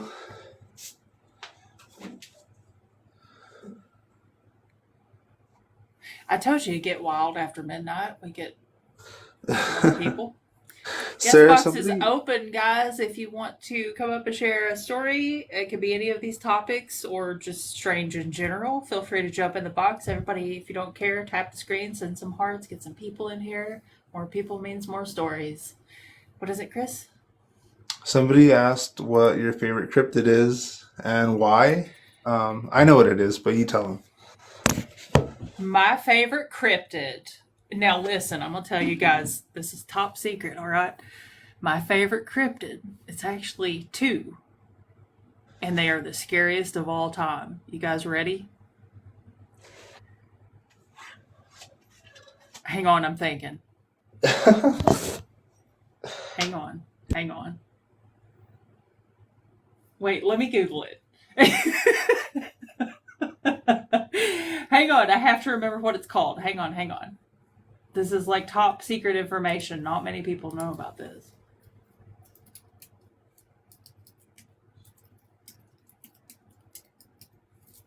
Okay. Yeah, not many people know about this cryptid. It's two cryptids, and they always come in pairs, right? And they are called a Louisiana woman and a Mississippi man. That's my favorite cryptids. So I can't pick just one because they are a match set. I never heard of those.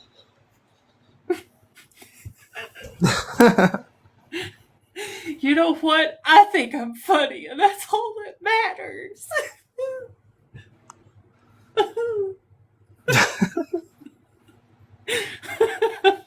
Sarah, stop it.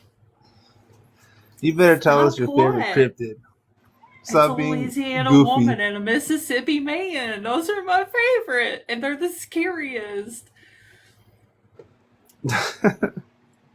I'm not gonna lie, I'm lost right now. I'm so lost. I'm not even gonna pretend like I know what's going on. I mean, it is what it is, you know?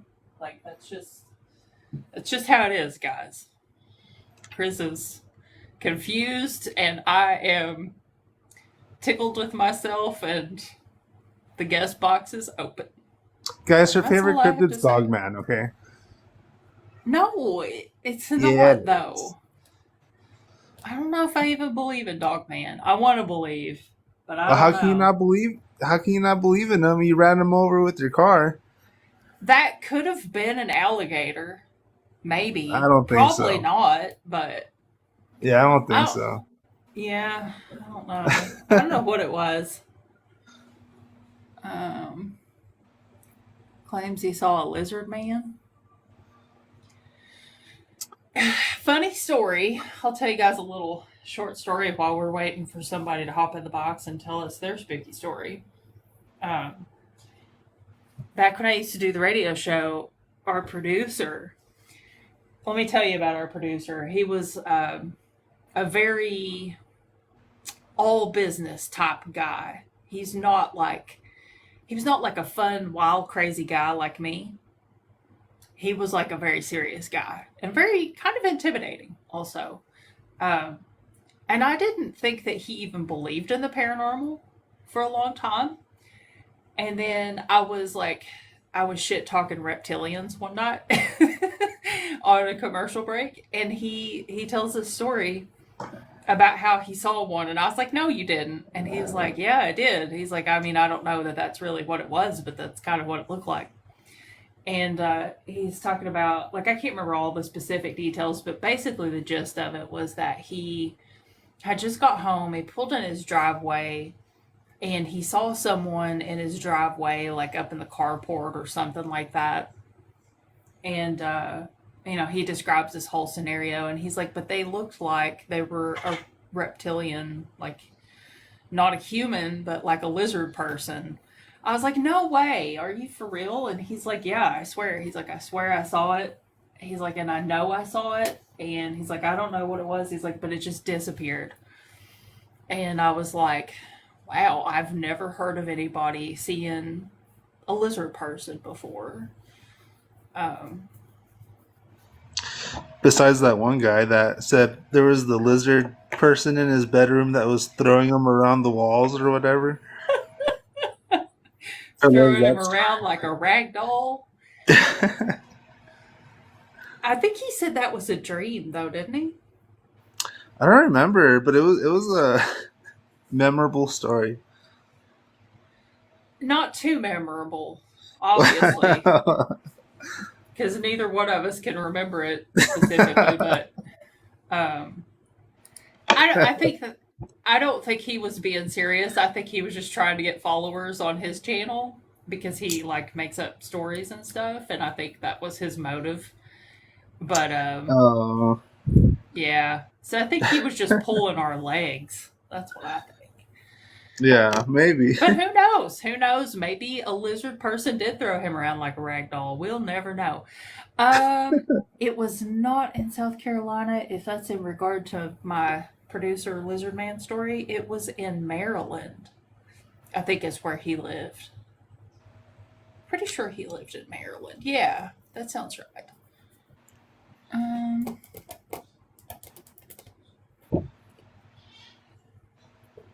Hear my bird screaming.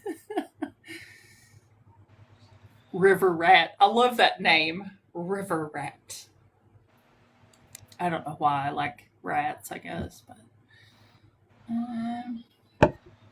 guest box is open, guys. If anybody wants to come up and tell a spooky story, it doesn't even have to be paranormal. It can just be weird in general. Just something, something spooky. It can be about, I don't know, anything. Anything Glitch in the weird. Matrix. Yeah, Chris wants a Glitch in the Matrix story. Let's get him one of those for his birthday tonight. Yeah, my birthday's in August, but yeah. It's tonight, Chris. And you're It's getting tonight. a Matrix story for your birthday tonight. Just go with me here. I'm trying. Hey, Joel, where have you been? There's a feller I ain't seen in a good long time. I came crawling back, huh? Joel, come up here and tell us a story. Give us an update on your spooky haunted house. Yeah. Make him come up here, Chris. Make him do it. Joe, well, you're hired for just this, just for tonight. But then after you're done, you're fired again.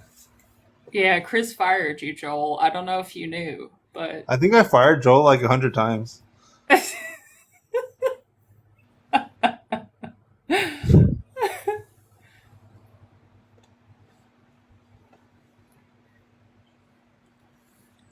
Hey, Joel.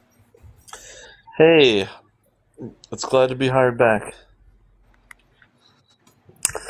Don't get too comfortable. Used to, but I figured I'll think a second. So I see we got Glitch in the Matrix now up here. I like this. Yeah. So how long have you been on tonight? Since 11. I come on here a few times every once in a while. I don't always enter the chat. Like I'll just, when you swipe by and you don't actually click it. And I'll watch it for a while. There's been a lot of good stories on there the past couple weeks or so. Yeah, we've had some good ones. Oh, there is. Oh shoot, what was the name of that? Have you ever been to many cryptid festivals? Have you ever done any of that? Um, no, I I'm gonna always try to meant start. to, and I just never did. I'm gonna try to start. I've been looking them up this past week, and I'm gonna try to start going to some of them just to see and learn a little bit more about different ones. There's all sorts of funky ones in throughout the state that I had no idea about. Hmm. Yeah, you probably don't live too far from the Mothman Festival. I don't know if you've Yeah, ever I've been never to been. that one. I haven't been to that one, but I know it's huge. Like they have a big festival there. Yeah. Um, I've actually been up there and seen the Mothman statue though. I've done that a bunch. Did you touch his butt? No, no. Everybody does for some reason. Everybody touches his butt. Oh, that reminds me. There's a story. I don't know if I said this one. I don't think I told this story. Um, about the haunted hotel they have up there. It's the I don't think Low, I'm. isn't it? Low Hotel? Yeah, yeah. I stayed there. Did I tell you about that story? I don't I think don't think I did. so. Okay, so I went up there for a show that like a bar nearby was doing, and I was like, I was with my brother, and it was like a group of us. It was like me, my brother, um, and my cousin that I didn't really know that well, and a musician that was going to be playing because we knew him through the grapevine, and we just all carpooled, and his girlfriend. And we went up there. We stayed at the Low, and everyone had a good time. It was really spooky, looking, but we didn't see anything weird. And we took a tour of it during the daytime, and there's a lot of history in the area. It's really cool. It's a really old building, and they really made it look to like period to the piece. Like I don't know how old that is. It's pretty old. And but after the night was over, we were at this bar. Everyone was drinking. I didn't really drink that much, but we were all just kind of going back, and we lost our musician. Like he was like coming back, and we couldn't find him, and we were like looking for her, and his girlfriend was freaking out. We couldn't find him, and so we go kind of all scatter around, and we all kind of merge back to the hotel. And it's getting late now. Like it's like the show ended at like 10 or 11, and we get to the hotel all together, and we're like, well, I guess he must have came back to the hotel. And one of the guys, my cousin, was like really out of it, drunk, and he's like, I have to go to bed. I have to go to bed. And he ran through like the hallway and just opened his door up and just laid down on the bed, like face first, like he was just out of it. And me and my brother were kind of like, well, we got to figure out what to do. We can't just go to bed. And his girlfriend was freaking out, and we were the only people there that could kind of help her. And so we were just kind of walking around, and I saw as we were walking to the door, as we were walking to our room, because he ran ahead, our cousin. And as we were walking too, I was looking in every room as we were walking, because you could see like the doors open, the doors open, the doors open to every room, and you could see it was like all period piece kind of stuff, like everything looked to the period, which looked really cool. Wasn't really thinking anything of it. And I get all the way to the edge. I get all the way to the edge of the into the hallway. That's where our room was, and I see my cousin there laying there. And then I look up, and there's a little girl that was just dressed in a little white dress, and she was at the end of the hallway, just where we had just came up. Like, and I didn't think nothing of it. Saw her there, and she ran in one of the rooms, and then she ran, like she was, I guess all the doors like connected, and she was just like running through the rooms to the right. All the rooms to the left, the doors were shut, but all the rooms to the right, all the doors were completely wide open, and the lights were on every one of them, and you could see in every one of them. So she was like running in between the rooms. I guess it was all open. I figured they were cleaning them or something, and I didn't think anything of that. I was like, okay, whatever. And my brother was like, well, let's see what's up the staircase. There's a staircase right at the end of the hall. I don't remember why we went up that staircase. I don't know if it was like he was like he heard something, or he just like, let's go check this out, or see where he's at. I don't remember. I have no idea. But we walked straight up the staircase, and it was pitch black, and we didn't know like where. We couldn't find the light, and we were like, where are we? Like, what's going on? We were like kind of feeling around, but it was a big open room. And then we realized it was like a ballroom or some kind of big room, big open room. But we couldn't get the lights on. We never could figure out how to turn the lights on. And then we heard a group or some other people. I have no idea. Still to this day, I have no idea who it was. They were on the other side of the room. And they were like jumping around, making noises. No idea. But it was clearly like several people. I have no idea. So we got kind of freaked out because they were kind of getting closer to us. We never thought that it was like haunted. That wasn't the thought that came to our mind. We were just thinking they're just people running amok. And so we thought, okay, we're going to go downstairs and just get away from this weirdness, because we literally can't see anything. As we got to the middle of the room, you could tell there's a little light coming in from the windows, but it was kind of frosted windows, so you can't see in too well. So we start walking downstairs, and we were going to go right back into the room to where my cousin was laying there. And as we walk in there, there was the guy from, I guess he was like one of the guys that was downstairs. He was coming up to check on us. And he was like, who is your friend? And we said, oh, he just passed out right there. It's no big deal. And he goes, no, the other guy. And I was like, what? So we walk over to the door, and there is a guy in a bunny suit, a guy standing in a bunny suit, staring dead at my friend in bed. And and we were like, what? Like, I don't understand what's even happening right now. Like, it was like an Easter bunny, but like a vintage looking Easter bunny suit.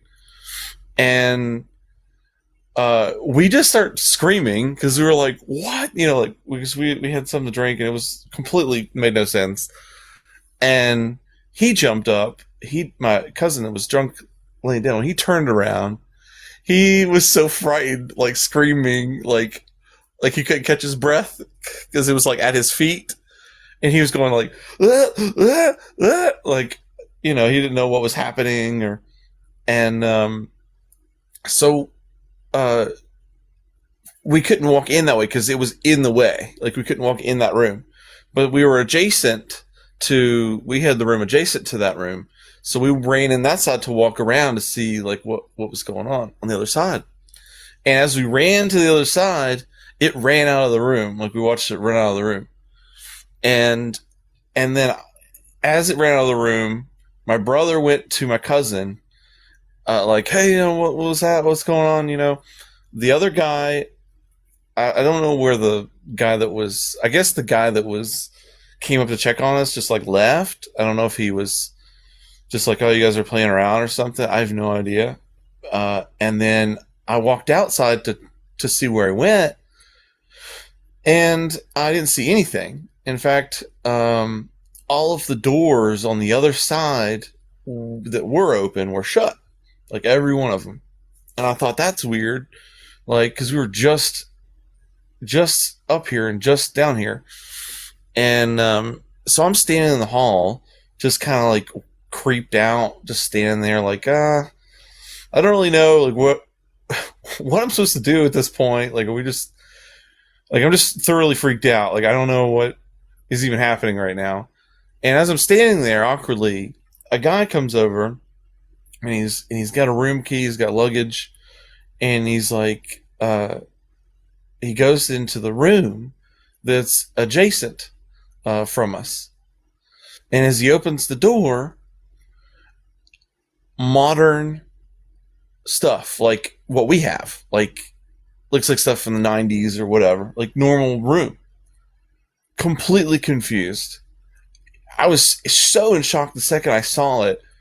I walked over to the room and I looked straight in there because I know where the doors are because I've seen the room completely hollow already. Like I've already seen the rooms because the doors are open.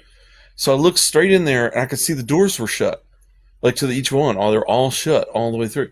And I'm like, I don't know what to think at this point. So I was thoroughly freaked out and I went straight back into the room, told my brother. He was just like in a stun motion already, and we don't know what the deal was with the bunny. And then later on, we had everybody together. We just stayed in a room together talking about all these things, waiting for like sunrise. And eventually we went out and looked for the musician friend, which we eventually found that he had got drunk and walked along the way back, and cops had stopped him and took him in. I guess they thought he was just like I don't know what happened, but they just took him in for some reason. They thought he was drunk and disorderly kind of guy, and they didn't like riffraff, I guess. Like, and he was just like a tattooed, pierced musician, and they took him in, and they let him loose the next day. But I have no idea, like, all of those things that happened that night. I have a picture, by the way. I have a picture of. I had a camera with me. I had a little. I don't know if it was a phone or an actual camera, but I have a picture of the bunny over top of looking at him, my cousin. So I have that picture. And I have a bunch of pictures from that night too. Yeah, I have it. Yeah. And to this day, I have no idea what that was about, but it was super weird. Holy cow. But I feel like everybody has a weird story when they stay at that place. So feel free. Go there. Go there. Yeah, I would actually love to stay at that particular hotel. I don't know about bunny encounter. I don't know if I could handle that, but holy cow. Yeah, I didn't. It makes no sense. I have no idea. Wow. My guess was maybe there was another group of people like us trying to screw with their own friends, and then they ran into us, and we never actually saw them. We just heard them and then saw the bunny. That's my only real guess. But as far as the doors, like being open and shut, and there's a little girl, I got nothing. I have no idea. Yeah. Yeah, that's so weird and random and just chaotic. Yeah. Oh, and there were people staying in all those rooms to the right. We found out later, so they weren't empty. They were all people in there. So when we saw those doors when wide open, and you could see like the old timey like curtain, everything looked like a patterns, old school 1800 stuff. I don't know how to describe it, but like tablecloth, like dollies, like everything looked like that, and then it wasn't, just as simple as that. And I have no idea. It was one of those things where I just don't talk about it because I don't know how to really justify it. It doesn't make sense, so Yeah. I just don't talk about it. Yeah, that's so weird. Holy cow. Or it could just be a glitch in the Matrix. See, Chris, I told you we were going to get your glitch in the Matrix story. We manifested it. Yeah.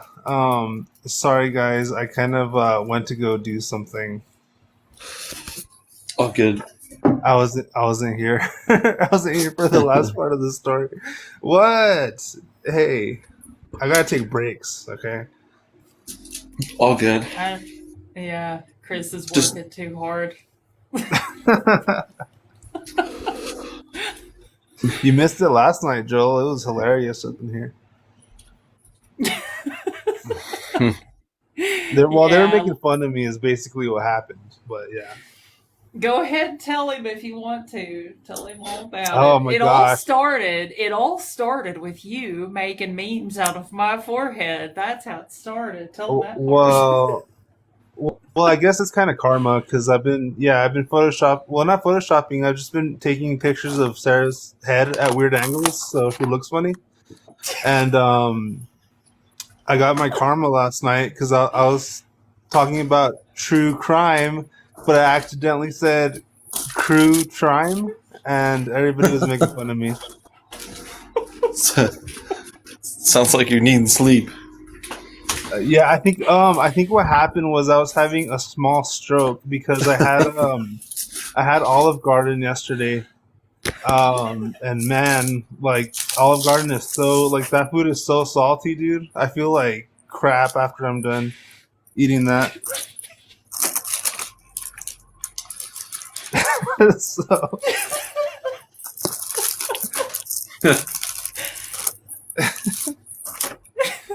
are you gonna hang out, Joel, or are you gonna hang out with us tonight, or you got stuff to do? I'm here for a minute. Yeah, So sure leave you me can. alone.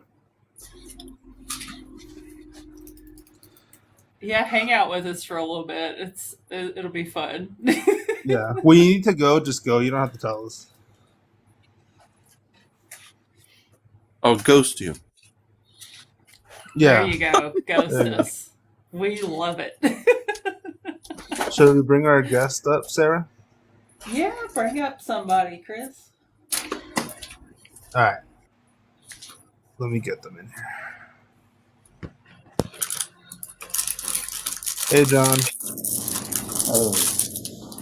So, I don't know if this would be paranormal, glitch in the Matrix or not, but when I was younger, I was trying to explore more of my Native American history and culture, and went to a powwow one time, found an old Native medicine man, and he kind of took me under his wing. Spent time with my family, our friends. He had social media, all of this.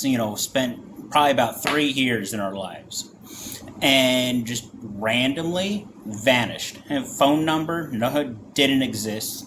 No social media footprint, nothing online about him. People who've met him have had him over for dinner, had him at their houses, their parties. No one remembers him but my family. Just completely vanishes from all existence. And to this day, we've got no clue where he came from or where he went, but he knew pretty much everything about Native culture and their spiritual practices.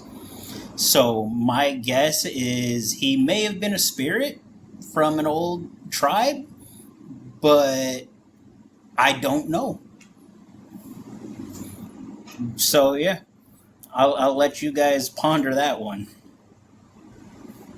Very interesting. Thank you for sharing that with us. You're welcome. Thank you.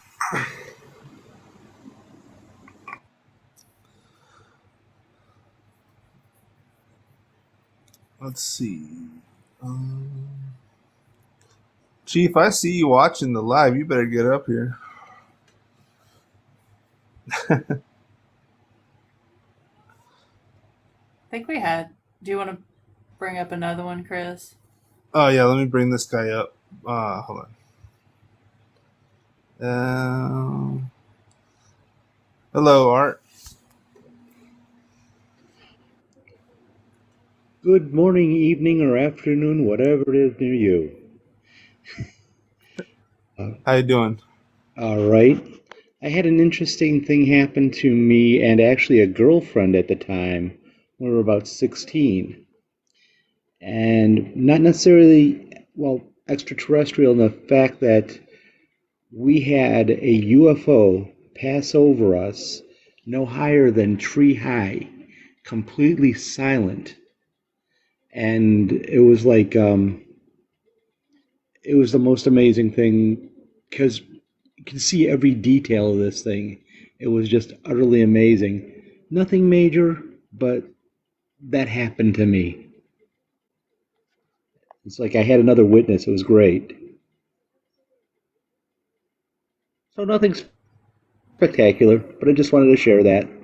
It was like this triangle-shaped UFO, and it had, like, on the underside, it had, like, you know how you have the air conditioning foil? You know what I'm talking about? Mm-hmm. Yeah. And I like going from like the front half part of it towards the back on both sides. Like there was like let's say a front corner and it was running to the back and then running to the back of the other side of the corner of the triangle. And it was completely silent and like no higher than 3 stories because the trees weren't that tall. And it was just the most amazing thing we'd ever experienced. How big do you think this thing was? Oh, probably, oh, maybe about a half a city block.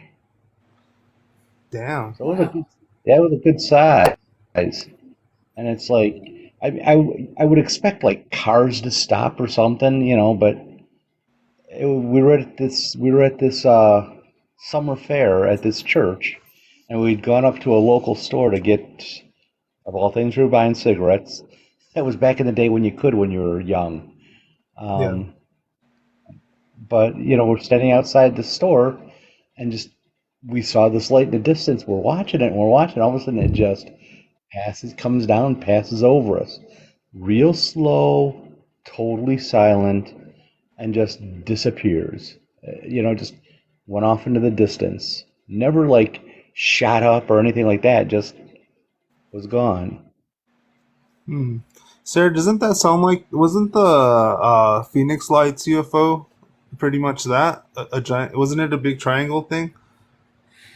I don't know if it was a triangle. I think a lot of people think that the Phoenix Lights was multiple things, Yeah, depending on what they think that it was. I think it was one I do too. UFO.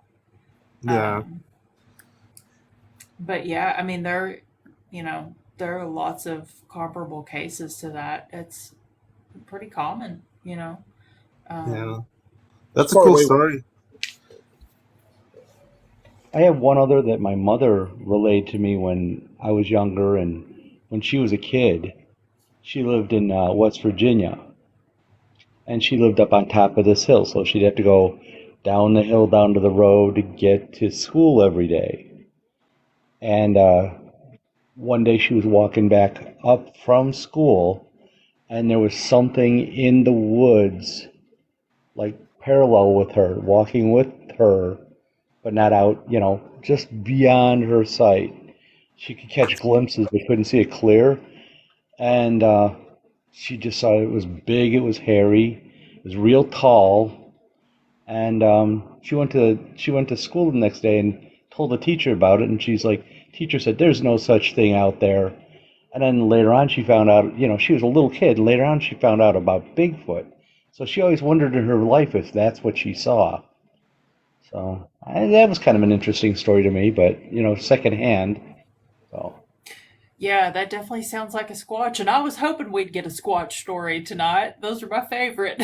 There you go. well, yeah, she just said she saw it that one time, and it just followed her up the hill, and she's like, it was rough walking up the road, let alone out in the woods. She goes, I don't know how they kept up, but the steps were so much bigger, I guess. Um, Yeah. so I got a question, if I may ask. What do you people think you would do if you came across one? Across a Bigfoot. Yeah. Regret it for the rest of my life. I regret not chasing him down. I regret that I saw one. I regret telling the internet about it. But yeah, I had a Squatch Oh, encounter myself in 2018. Yeah. oh, where? May I ask? I mean, Yeah, it was in where do you Elliott. live? Well, I live in Kentucky, but I saw it in Elliott County, Kentucky, Sandy Hook, Kentucky, about 7 miles outside of Okay. Sandy Hook, in a very wooded. Well, I mean, all of eastern Kentucky is rural, so it's all wooded. But yeah, I had a Squatch sighting, and I wasn't really entirely sure at first what it was I was seeing, but I was like, just kind of blown away at the size. The sheer size of this thing is what immediately comes to mind when I think about the encounter. And then I tried the next day to recreate it. I went back to the same spot, and did like a little perspective test with my camera. And that's when I really realized like this thing was enormous. This was not a person. Not that there would have been a person out there anyway, just kind of running across the street. He wasn't running, but uh, yeah. So Amazing. Joel, Yeah, were you I gonna say anything? I was just going to say I would make sure I get a really good clear picture and then run. Right. Yeah. I have kind of a theory on that. I think those creatures can almost phase out, like change the speed at what their body is moving, so we don't ever get a really clear picture. You know what I'm saying? Yeah. I've Like they have actually that. heard people say that before, yeah. I think they're just Well, adaptable like that. it could also be just the fact that people are in shock when they see something. I mean, think of it. If you saw something like that, you're not gonna, think like you normally would. Like for example, like last weekend, I went out drinking with some friends, and I usually take a picture of like where I'm at, just send it to my friends. I didn't have that much to drink. I just had 2 beers, and I went to go take a picture, and my timing was off in my mind because I just wasn't thinking the same way. So I sent this really blurry picture, and I'm like, crap, I didn't mean to do that. Did I just do that? And that's just from like a couple beers. However, imagine if you saw this animal that you are intensely frightened about, and you have like you're thinking really quickly. So you're like, take a picture. Oh my god! Oh my god! You're probably not. You're probably not thinking properly, and you're not taking a really clear, and you're not taking your time to take a picture. So Yeah. most of those pictures are probably that same thing. That's true. Yeah, makes sense. Um, yeah, I think if I were to see it, okay, let me give you a lowdown first. I've had 3 heart surgeries in my life. I'm still alive. I'm not afraid of much anymore. I think if I saw one, I would probably try to approach it as quickly and as calmly as possible. I mean, because if it's going to kill me, it's going to kill me. But if not, that'd be amazing. It'd definitely be a good story afterwards if you made it. Yeah. Yeah. Yeah, definitely. Well, and I can say from experience that taking a picture of it or filming it was not on my mind whatsoever. I don't even know, like, my phone was probably in my hand or my pocket. But a good example, too, is like last summer or fall, I saw Starlink and I got really excited because I thought it was an alien invasion. And I was like, this time I'm going to film it. I'm going to get a picture. Most awful footage I have ever taken in my entire life. And it was just Starlink. And I figured it out later. And it's like I filmed my shoe, I filmed the hood of the car, I filmed the neighbors, I filmed everything but Starlink. And then the like 2 seconds that I got of the sky was so blurry you couldn't see anything. So yeah, if and I think younger generations are probably better at whipping out, like their quick draw with their phone, right? They pull their phone out super quick and they can start filming immediately because they're used to it. But I didn't grow up with a smartphone. So it's never the first thing on my mind to try to get a picture of this stuff. Just my 2 cents on that, though.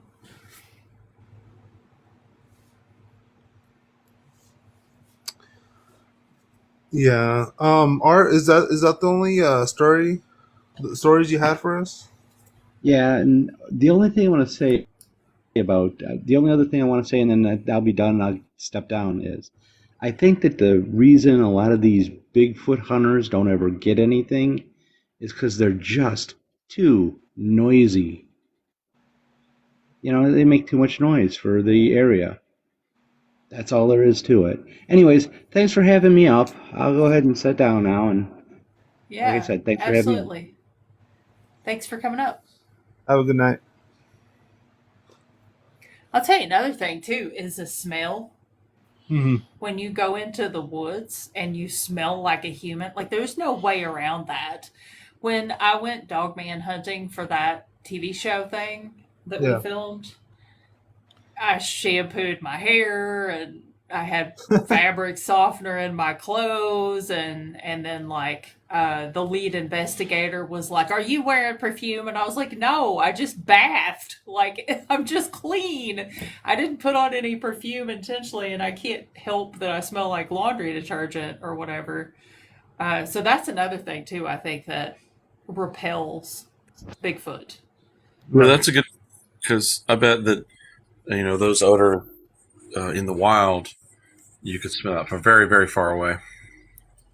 Mm-hmm. Yeah. Just the way But like a yeah. The box is filling up. Chris, you want to drag somebody up here? Me? Yeah. Okay.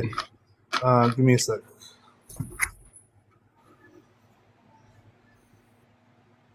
Hey there. Hey, Ghost Gang, how's it going? Hey. Good.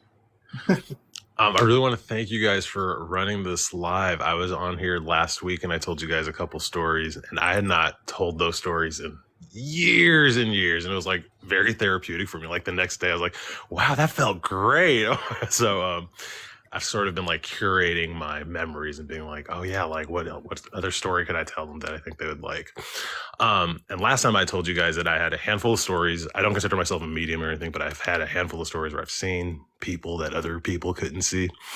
And I told you at that time that all of my memories happen during the day, not at nighttime, which is when I feel like most people, when you think of ghost stories, are like nighttime, but I haven't had a nighttime story. And I was thinking about it and I was like, wait, I did have one. So I'm going to tell you that story now. So at the time I was living in Boston, and I had a couple family members who were visiting me from California. And so while they were in town, I was thinking of fun things for them to do. And one of the things we did was we went on a ghost tour. So it was like at nighttime, and it was in, if anyone in here has ever been to Boston, there's this thing called the Freedom Trail, which is like a popular tour site. It's like, where like Paul Revere's ride was like on this Freedom Trail. So it's like a brick, whatever tourist thing you can do. But anyways, the ghost tour took place. Part of it was on the Freedom Trail. And it was so fun because the tour guides, they would dress up in like period clothing. Our tour guide named herself Scary Poppins, and she was dressed kind of similar to Mary Poppins.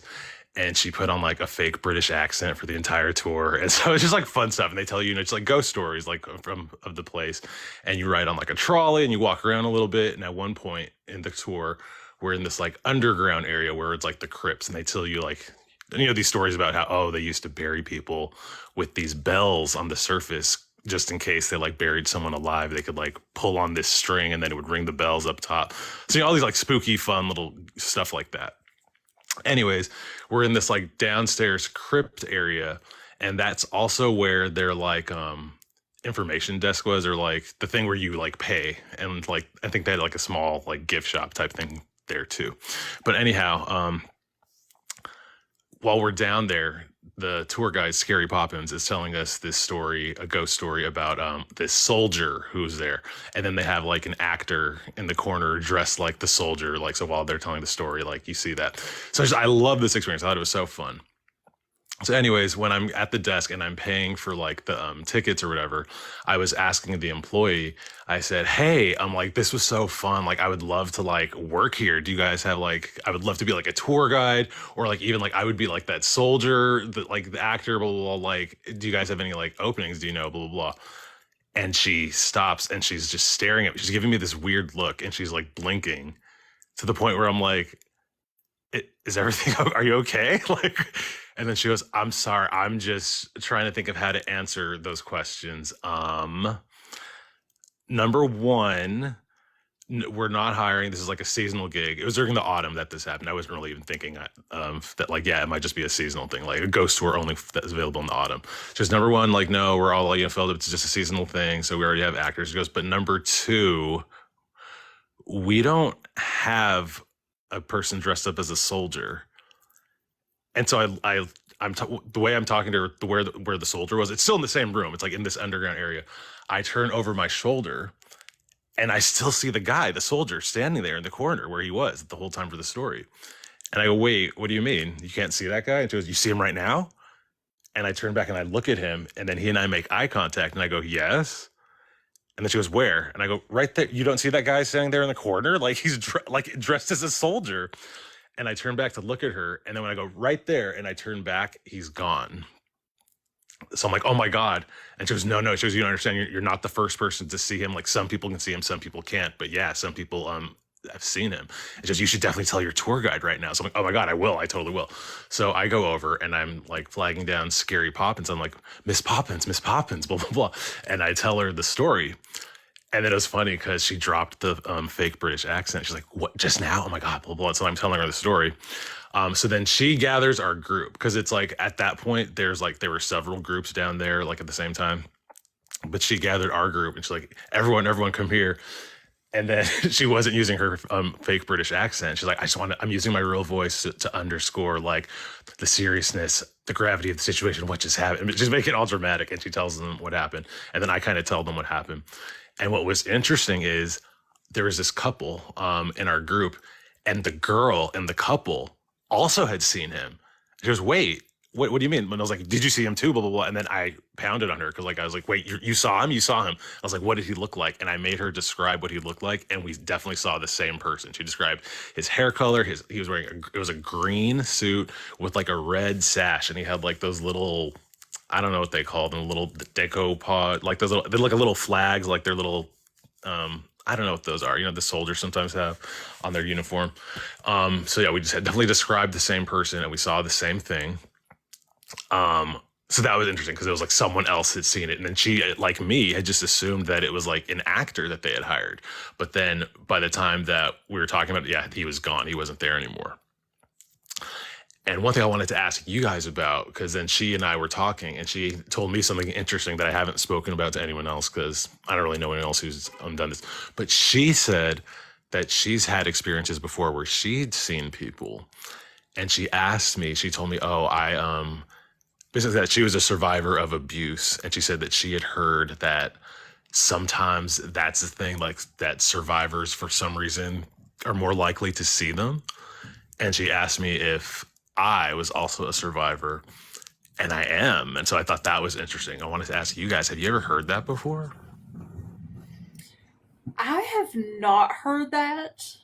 I don't know. That's a new one on me. I've not heard that, but I have thought that before.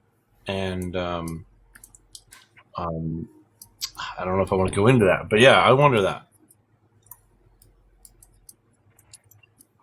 Interesting. Yeah. I was, like I said, this was like a week ago, and I've been thinking about it, and I was kind of just sort of being self-reflective. Like I said, this is very therapeutic. Thank you for letting me.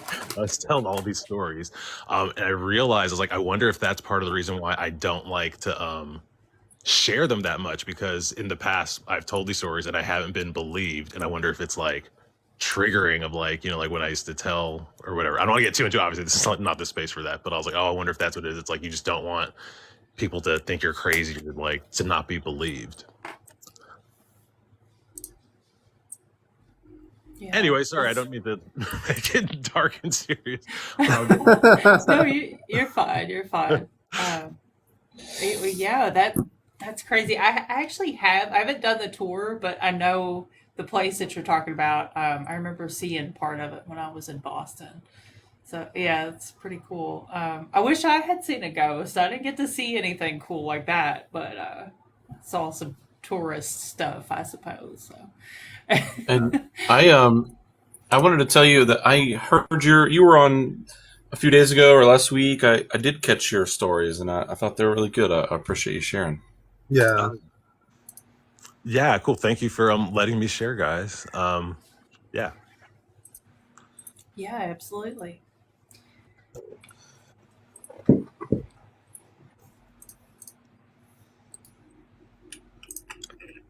Get to work, Chris. Pick some people. Me? Oh, I'm doing this? Okay, fine. You're doing it now. Okay, all right, I'll take over then. All right, let me bring somebody else up here. All right, hold on. Yeah, but guys, Werewolf is an awesome guest, and he's one of my favorites. So let me yeah, definitely. Let me take him down, and Um, Yeah, I caught his story last time about seeing people. It was pretty good. yeah. Hello, are you with us? Mm, how do you pronounce that name, Joel? You try it. Shaylin? Let me give her a couple seconds. Yeah, I can't even see it. It's No? not low. Okay. I mean, yeah. We're gonna drop you back down. You can re-request if you want. They may actually have closed the app. That may be why they're not connecting. Yeah. Okay. Do you want to bring someone up, Sarah? Who was here first? Let's see. I think Nature Whispers. Who's next? Okay. And then Chief. Okay. I've got stories, but I'm not going to tell Hello. them. Yeah. I just want to tell you a couple of them. As far as y'all talking about Bigfoot, I live in a really hot spot area. I mean, you can look it up on the maps, hot spots for Bigfoot. I live near the Shawnee Forest. I'm in Adams County, Ohio. I live in the hills in the forest. Lots of people see Bigfoot out here, but you were talking about, okay, I've seen Bigfoots come out of like portals, like big wide openings come out. I've seen them like turn into orbs, come out of orbs. I don't know if you noticed about orbs, but they, if you get up close with them, get pictures, they have faces and stuff in them. Orbs are lots of different creatures. They do lots of different things. But the first time I seen Bigfoot, I was getting ready to get set up for hunting, and it was about 5 in the morning. They come up. I got about 25 foot from him. Red glowing eyes, bright red. There was no, no clouds, no nothing. But I mean, his eyes like they got batteries in their head or something. Seen him twice during the day. Once was looking at me through the window, up on the hill, just a little bit above my cabin. It does back behind a tree. It was way bigger than, but it disappears. Like it didn't come out the other side. And then the other time was down in the field during the day, and it disappeared into nothing. But the orbs, and then I'll quit talking after this. But the orbs, they'll turn into little creatures about a foot tall or whatever. If you watch an orb, like a lot of times, if you see them on your camera, and they'll go and they'll land on something. If you zoom in on that spot they land at, you'll see it, they morph into like a little bipedal creature. Fascinating stuff. Very intelligent animal. And when I first moved out here, I lived out here for 7 years. When I first got out here, the rocks at my cabin every night. But anyways, I guess eventually got used to me. Fascinating creature, though. Very smart, very intelligent. Well, somebody agrees with you in the comments. They say that they've seen them as well. They're pretty neat. But they're not dumb. They're not a dumb animal. If you see them, it's because they want you to see them. I've found that out over the years. Have you ever tried to take any pictures or anything? Oh yeah, I get them on camera all the time. I put them up, I take them down. I don't keep pictures up, but I could put my camera outside right now, and I could get some sort of paranormal stuff. I live in old Shawnee, like sacred grounds. A lot of activity here, but it's not hard for me to get them. They'll circle the cabin every night. I know it sounds crazy, but like I'll prove it to you. Like I don't know. Tomorrow night I'll take a bunch of videos and put them up. I won't keep them up long because I don't want to be known for a bunch of paranormal stuff. I like my privacy. I live deep in the forest. I don't want people up here, but it's not hard to catch them up here though. That or orbs or any other creature. I literally put like pictures of fairies up close. They'll land in a tree. I mean, I get them where you can see the smiling faces and everything else.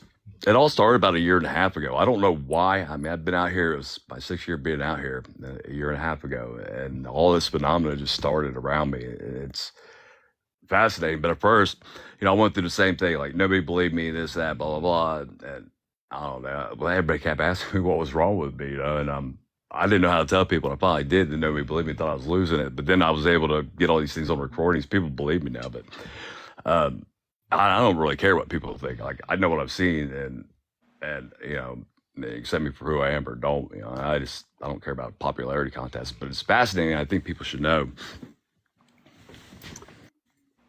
Somebody in the comments said so you never get spooked. No. Now there's the past year and a half, there was twice I got pretty freaked out. I found out something though. Like your energy will draw in different beings. So if you got negative energy, there's these like dark shadowy beings that'll come. I mean, you see like a big creature and this and that, but they're darker. They look like soot. You know what I mean? They're like like the things from Ghost. Yeah, and then like through time though, it's like I figured out like if I stay more positive, like I'll attract more positive beings. So I don't know how to explain it. I mean, it was a roller coaster ride for a while, and I've lived out here. I didn't talk to anybody for 2 years until I finally just come out of my shell. But I mean, that's the best advice I got to give to anybody. Like get control of your emotions, because that's what you're going to draw to you. I've seen Dogman too, but the Dogman I've seen ain't the actual Dogman. It's like a shapeshifter. And it likes to pretend to even be a skinwalker and other things. I'm not really quite sure what it is, but I've caught it like on video several times in shift, and I don't get none of this stuff. I really don't. But I've proved it to enough people, And like I said, I'll post a bunch of videos tomorrow or something like that just to show you, but I won't keep them up for long. Something going on in the world. And there's a lot of activity. I can see it in a lot of people's videos. Like a lot of people don't notice stuff, but I notice a lot of things now. And then I got people like, because I'm good at making things appear on any device, and I can take anybody's pictures, anybody's videos. Like they'll say like, I see this stuff and this and that, but these other people don't see it, and they think I'm crazy. And I'm like, well, I see it. I see all kind of stuff in there. I was like, just give me a second. There's a few things I do, and it brings it out. A lot of these beings, they're like, you basically say it's in another dimension, but like a cat, right? Cats see things that we don't see. Everybody's like, most people will say, well, cats see spirits. Not really spirits, though. They're seeing something that's vibrating at a different frequency, and they see that ultraviolet light that our eyes don't pick up. But I'm an artist. I don't know if that has anything to do with it. I'm 50 now. And maybe the neurons and axons of my brain wired in such a way that, I'm able to pick up that ultraviolet light, let's say. But I can tell the difference between a lower dimension and a higher dimension, and Bigfoot is definitely a dimensional being. A lot of people, they try to make him out like he's some dumb animal. It's like, well, you haven't seen the stuff I've seen. But I'll post stuff and I'll show you. Sarah? Does anybody else hear snoring? That's my dog. I'm sorry. I was going to ask if you had a dog. I got 2 pit bulls and they snore. I didn't even realize that I was talking my head off. I was wondering. I was like, I bet that's a dog. I got one. I got 2 pit bulls, but one of them, oh God, he's terrible. He keeps me up. He rattles the whole cabin all night. All this stuff started. I used to keep him outside at night, right? And then, like, my dogs ain't afraid of nothing. All of a sudden, I'm looking at the camera and I'm seeing my dogs get kind of scared. And I look over it, and it's like a big old, fat, round, Bigfoot-looking creature, and whatever. But it's not like the regular one, and it scares the crap out of my dogs. So I keep them inside now. I won't let anything happen to them. They're like my kids. You know what I mean? Yeah. Yeah, definitely. That's it. Well, we I could appreciate go you on coming all day, up all and, night, and but, telling us about all that. We really appreciate it. That is some wild and trippy stuff. And keep those dogs in the house for sure. I love them, boys. I wouldn't let anything happen to them. All right. Thank you for having me on. Thank you. Man, we got a full box. We got to move. We got to get through it. I think it was still trying to go in order. We lost a bunch. When we lose them, I forget what order they were in. Hello and welcome. Hello, how are you? Oh, good. How about you? I'm doing all right. Well, I got a couple of stories for you.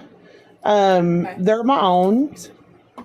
I have struggled with knowing what they mean, what some things mean. But I guess I should start from the very first time I encountered anything at all out of this world that I thought. So I grew up in a little town, and my grandmother done the majority of raising me and my younger sibling, one of them anyway. I have several, but that's besides the point. My grandmother said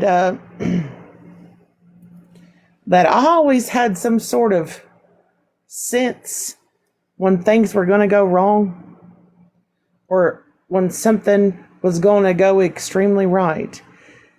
She said I always called it. This is when I was really little, 7. And I remember one night I was up with her. I was about 6.5 or 7. I was up with her. We were watching late night TV Land.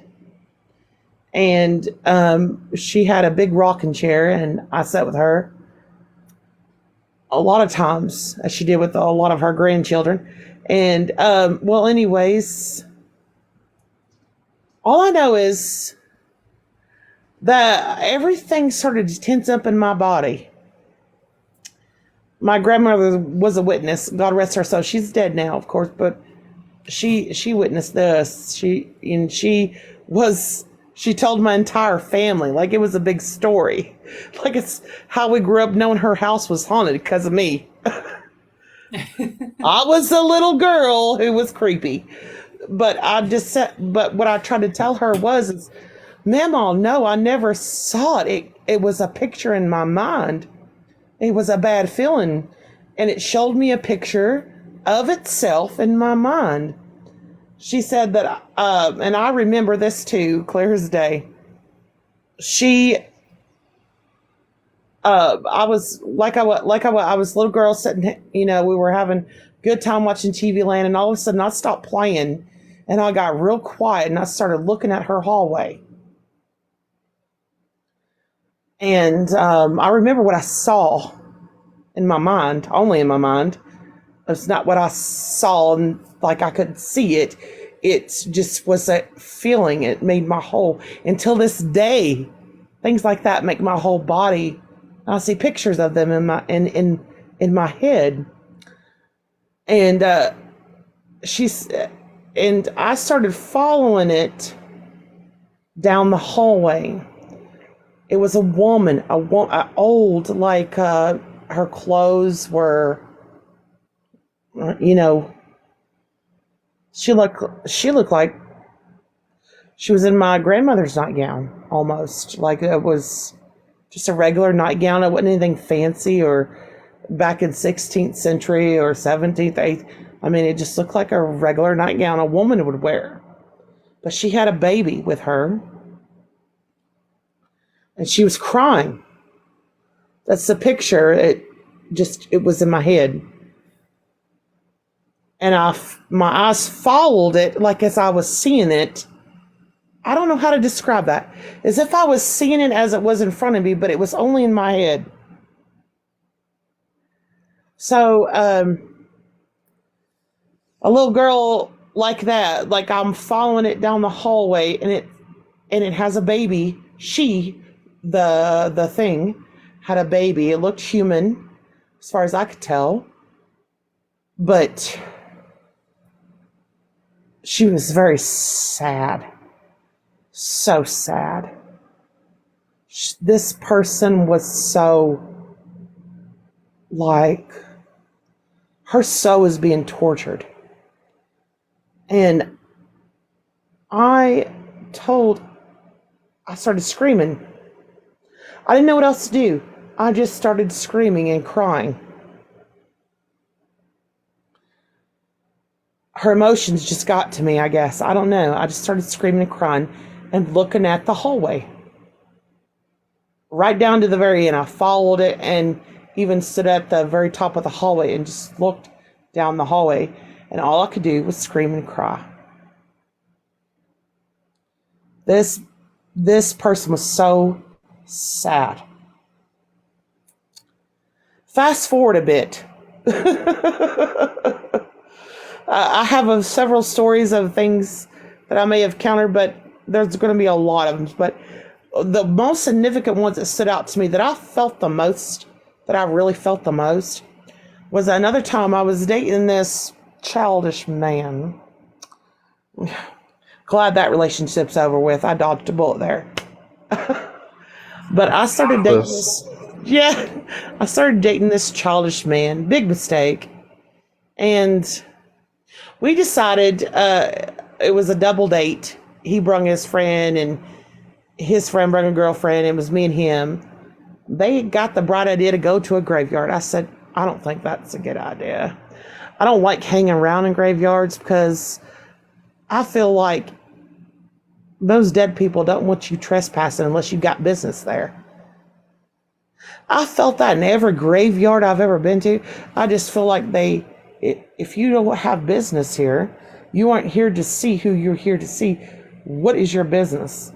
To mock us? I feel like they felt mocked when we went into this graveyard. I felt mocking everywhere. Just like they were upset everywhere. I could see people, but I couldn't see them. It was just only in my head. So they got the bright idea I was like, I don't think, like, these gates here, like, I don't think we should be trespassing here. Well, it's a public graveyard. You can go here anytime. I was like, well, I don't think they want it. Who's they? And I'm just like, well, we'll see. And, I go with my heart. I say prayers, and I'm like, I mean no harm. I'm not here for any. I'm just here to look after these fools that are coming up in here mocking y'all. I don't know for what for. I think they just got a wild hair up their butt and decided, yeah, let's just go play around at a graveyard. Now I went along and they said, oh, and there was other people camping out in there. That was the weirdest thing. We saw other people camping out in there with little lanterns and stuff, and with a little table. They were playing cards and everything. It was like, what are y'all doing here? It's like, we come here every night. I was like, oh my God. What have y'all gotten me into? I just don't want to be here. And they said, oh, take a look over there in those woods, though. That's where we see everything over there. All these bright orbs and apparitions. Oh, and my friend's got a real taste of it. Oh, well, okay, we'll go down into these woods. I was like, well, okay. I don't have a good feeling about it. I didn't really expect to see anything, but other than the property was just wetting us out. I just felt the feeling y'all ain't here on official business. Why are y'all here? So I felt just curiosity a lot around me, just the feeling. And feeling like being watched a little bit too. And the feeling of just, why are you here? That's all I could just get in my brain is, why are you here? Why are you here? Like, none of my loved ones were buried there. Neither were theirs. They just came here just for fun. So we go down to the bank of the woods. I said, I'm not going any farther because I got weak knees. And if I got to, like, back up this hill, I'm going to get real tired. And y'all are just going to have to help me up after this. If any, I don't know. So we go into there, and not too far in, I get the picture in my head. I get a picture in my head. So much so, it was the woods there was built with so much of other people's energy. I felt theirs. They were just afraid. Other people built so much stories. All I could feel was just anxiety, nothing real evil, but other people's energy of the buildup. I don't know how to describe that part. It was it was not anything real there, but just other people's fear of this woods.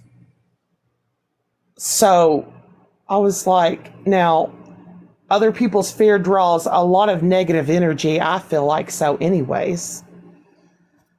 And I got an image in my head so severe. It felt like it wanted to crush my brain. I felt the just I want to crush you. I want to crush you. And I start freaking out. I'm like, I'm out of here. I'm sorry. I tripped several times up these branches that were built into the ground. Like, well, we're not built in. They were from tree branches, of course. The roots and shit were sticking out of the ground. And I had to run and climb up. And I tripped several times. I just started rolling on the ground, rolling uphill pretty much, trying to get out of there. So if I can't walk, I'm rolling out. Y'all don't know. And I told the people, y'all don't know how crazy. They don't like to be fucked with. These people have lived their lives already. And for the mere fact we're there, particularly just to mock, just because it just feels like I just felt like they were being mocked. I don't know.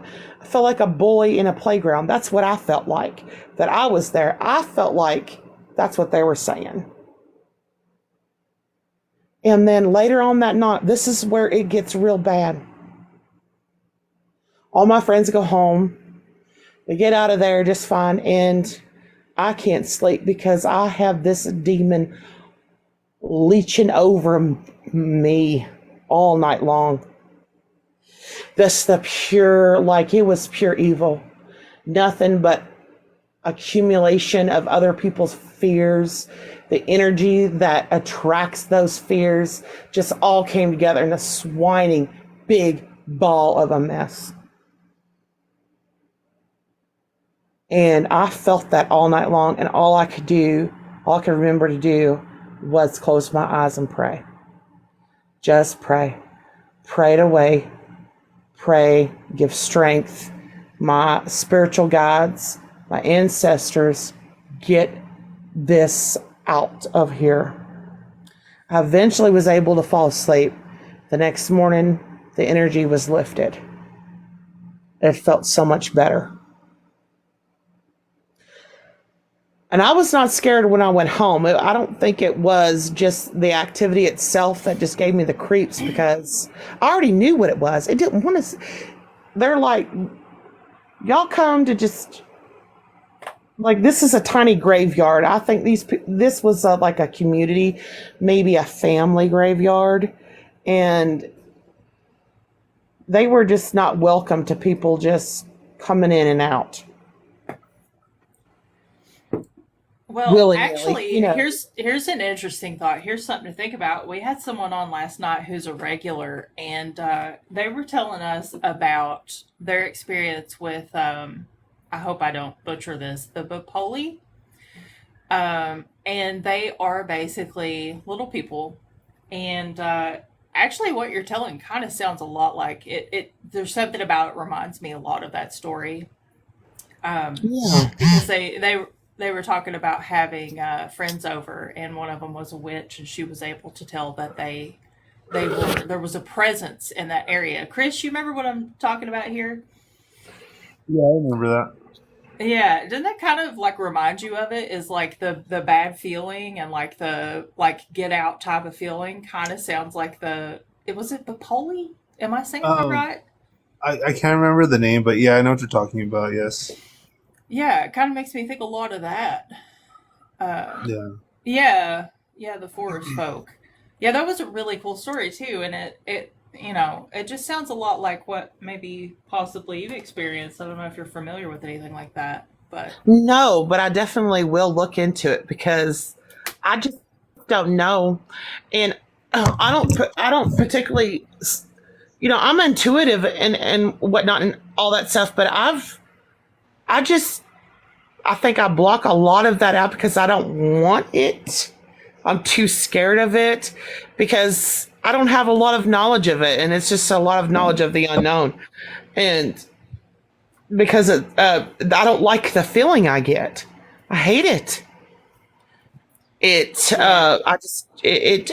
will haunt my brain and my dreams for a while until I just eventually get it away. Like I eventually stop it for letting it affect me.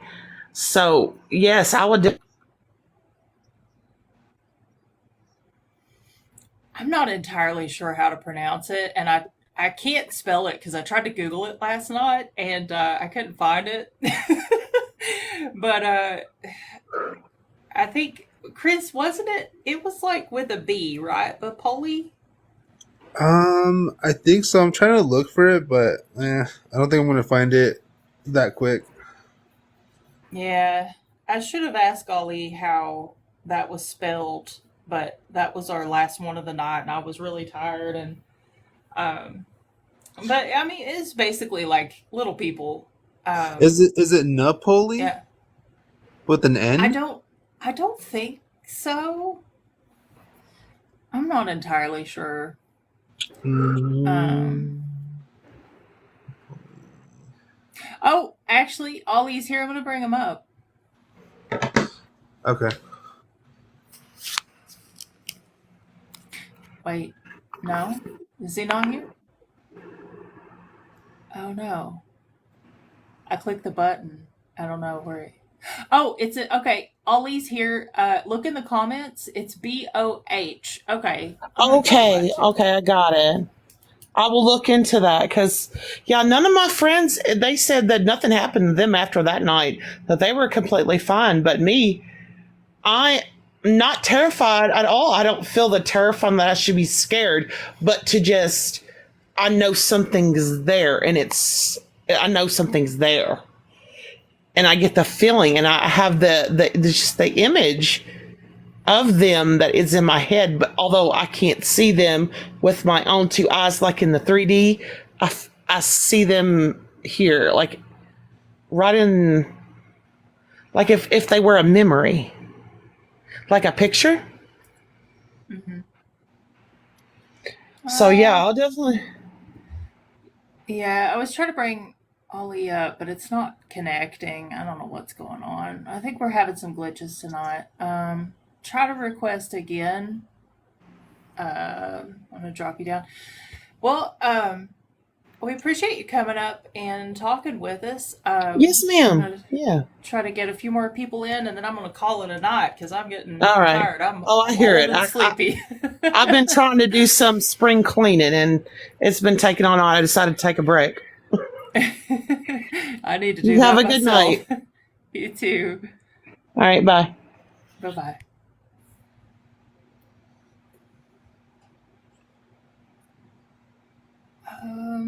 Let's see. I'm try to hurry and get through a couple more too, because we're in overtime. We normally never go this late.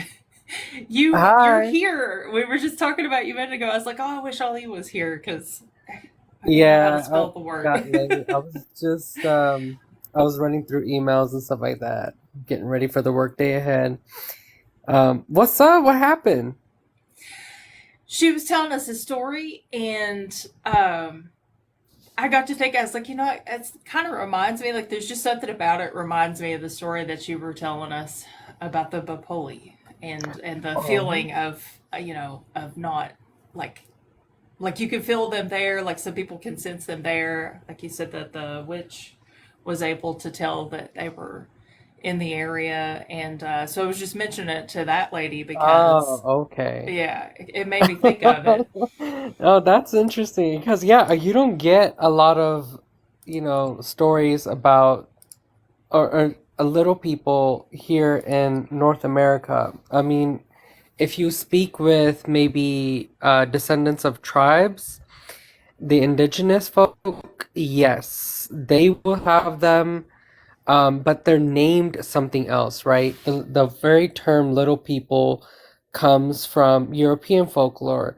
And matter of fact, the whole umbrella term little people or the Fey folk, every culture, every continent has their own. Asia has them, India has them, specifically in the subcontinental area. Middle East kind of has them. There's some little desert gnomes or something like that. Um, and even in Africa, I'm not too sure about Australia, but I wouldn't be against it. They got worse things out there. Yeah, I don't know. I just hopped on. I was like, I think somebody needed some questions answered. Hopefully I could help.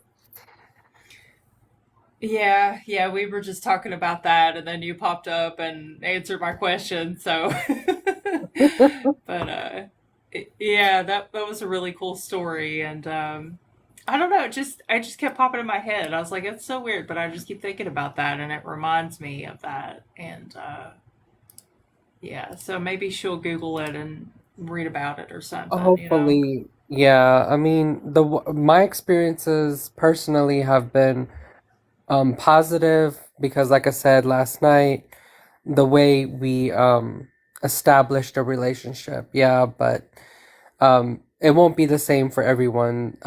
When I don't know if you've dug deeper into the Bopoli, but a few years ago when I was doing my little research, and when I've talked to shaman, um, the stories are like simple. They either teach you something, or they help you become a medicine man, or they are mischievous and they break your shit. So, or that, or they'll make you get lost in the woods and you're never found again. So it could be like that. There's variations, but yeah. But today nothing spooky. Everything's been good. But I think there was is there some other people ready to have a new story? Yeah, I think we've got some more people in the box, I believe. Okay, I'm gonna hop off so connection's better. Okay, alrighty. Um, oh crap, what did I push? Oh no, did I type? Oh, yeah, okay. Hi, Liz.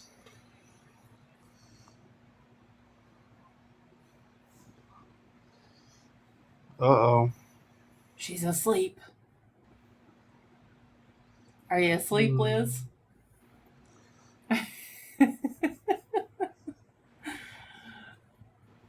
Okay, we're gonna drop Liz because I think she fell asleep on us.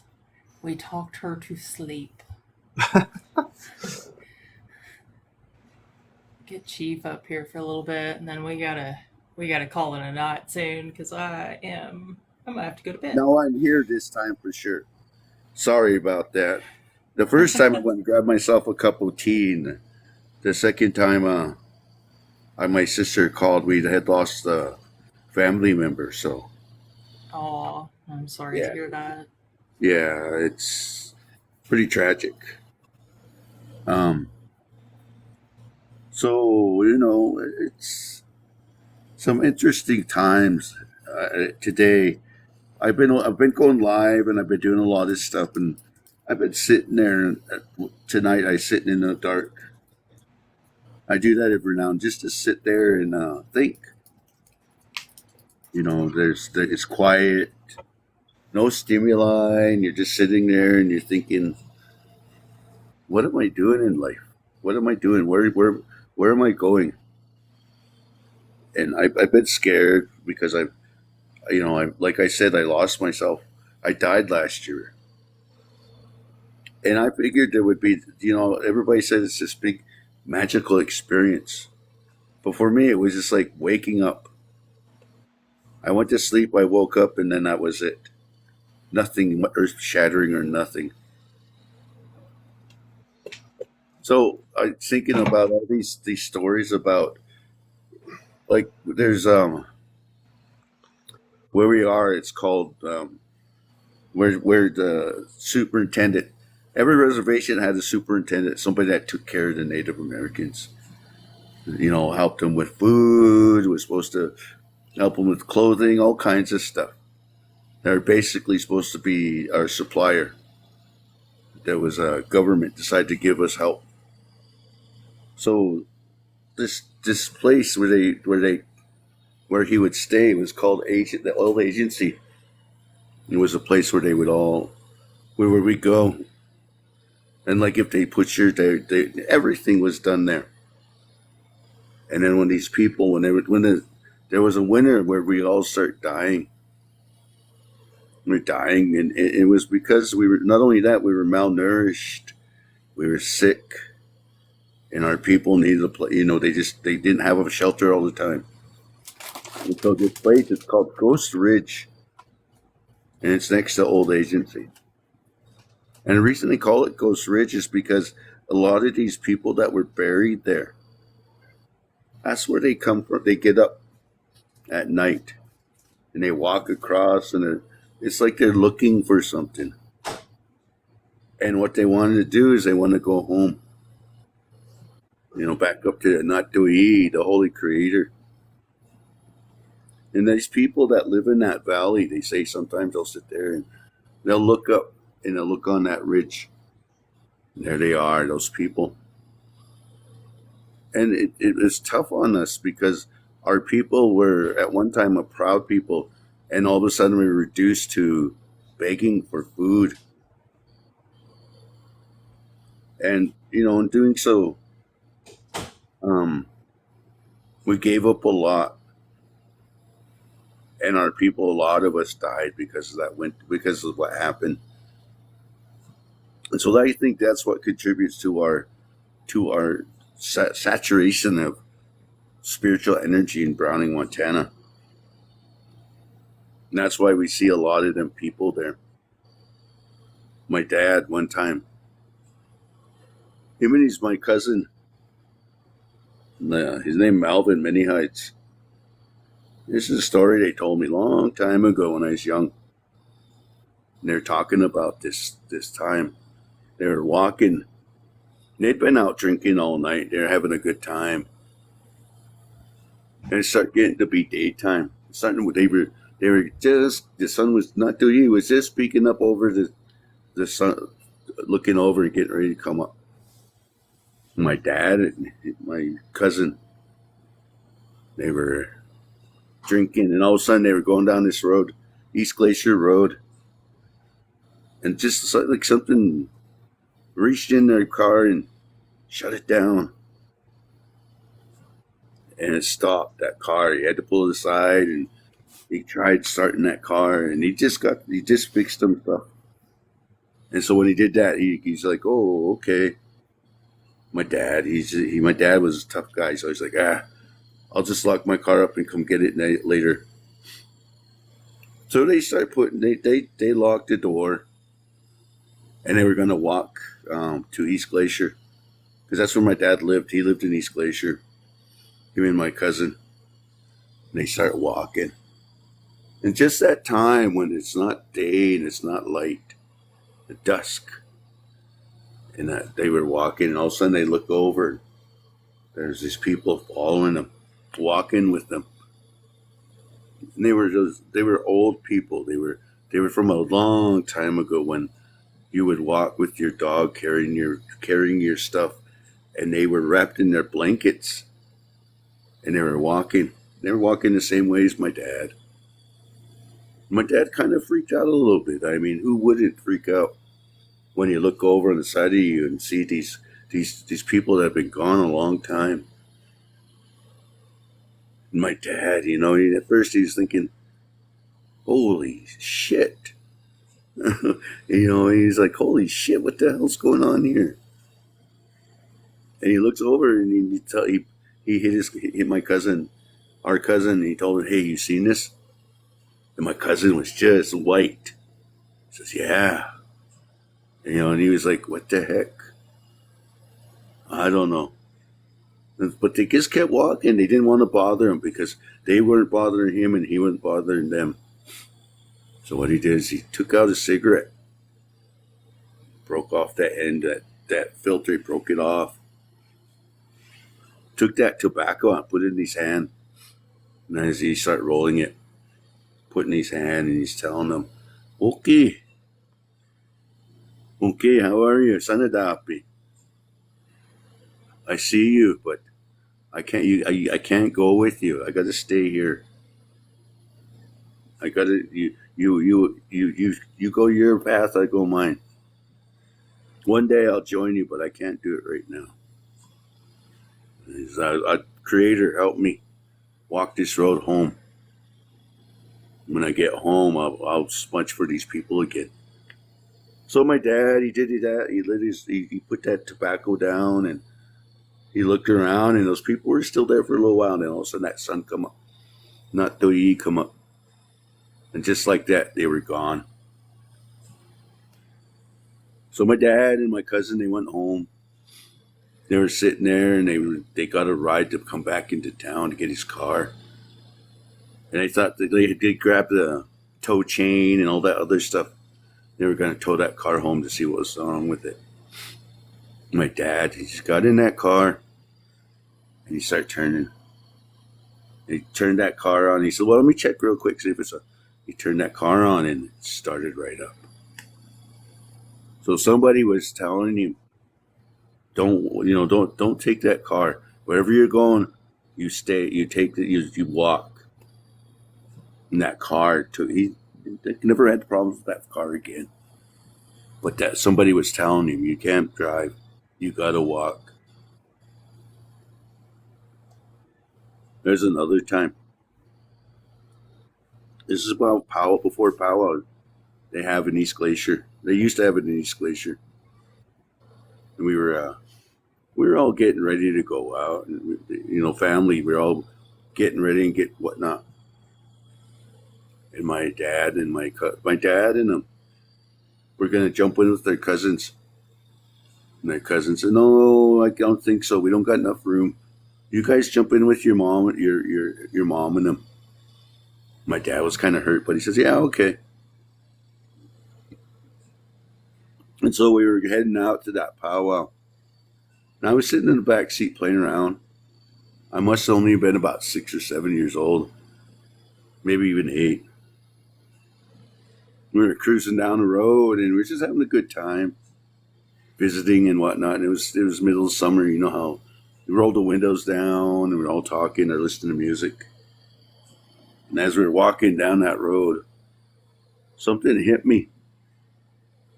Something hit me hard, and it woke me up. And I looked, and geez, I'd seen this car coming right at us. It was coming right at us, and I was scared because I was like, it was going to hit us, and I was like, stop, mop it, stop that car. It's coming at us. Can't you see it? Look at them. They're coming at us, Grandma. My grandma and them, they were scared because they didn't say nothing because I was just there, and they were like, they said, look at them, they're coming. Oh no, and they go into this lake. And I said that. They said, they're going in that lake, Grandma. Grandma, make them stop, please, Grandma. And so they pull over. And they were looking, and there was no car, there was no wreck, but I had seen it in my eyes. I'd seen that happen. My grandma and them said, after that had happened, I cried all the way to the powwow. They couldn't stop me. I just kept crying. I kept telling them, they're in that lake, Grandma. Grandma, get them out of there, please. And my grandma's like, there's no one in there, my boy. It's all right. It's all right. And so that night, my grandma and them had to work a stand. What happened? Did we lose him? What's that? Hello? Oh, I can hear you. Okay. So my grandma and them had to work this stand. And so they were serving food for this powwow. And all of a sudden, my cousins, they were sitting at this arbor dancing and stuff. And this woman walks up to them, sits right between them. And then you hear this cop, their cop friend, he got a call. There was a accident. And just as he said that, that woman popped up and she's looked at my dad and them. Those are many Hyges. Those are many Hyges that died. My grandma, my dad and them look at her and like, how do you know? What the hell are you talking about? And so they were like, they turned around. Poof, she was gone. She disappeared. They looked all over that powwow grounds for her. Couldn't find her. And no matter where they looked or how hard they looked, they couldn't find her.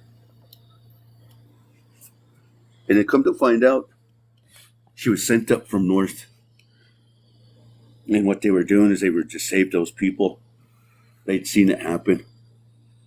But she was too late. And so that cop, he said, okay, well, I'm going to go to this accident. And he drove over there. And he got there. And it was my cousins. It was the same cousins my dad and them were going to jump in with. They'd rolled in that lake. I'd seen them. So I'd seen them die before they died. And yeah, they died in those lakes. And it was really tragic. But at that time, it was a big loss. And so when they died, there was a lot of help trying to help them. You know, from me seeing them to these holy people trying to come down and save them, but they missed them. And we lost them all in that car. And my dad would have been in that car if they'd not turned him down. My dad was blessed. Yeah, it sounds like it, for sure. Well, and I say that now, there's another story that goes part of that. So, and a powwow. It's a celebration, a dance that our people have. Someone was in there, I was reading that, the chat. It's a celebration of our people. Let me catch my breath real quick.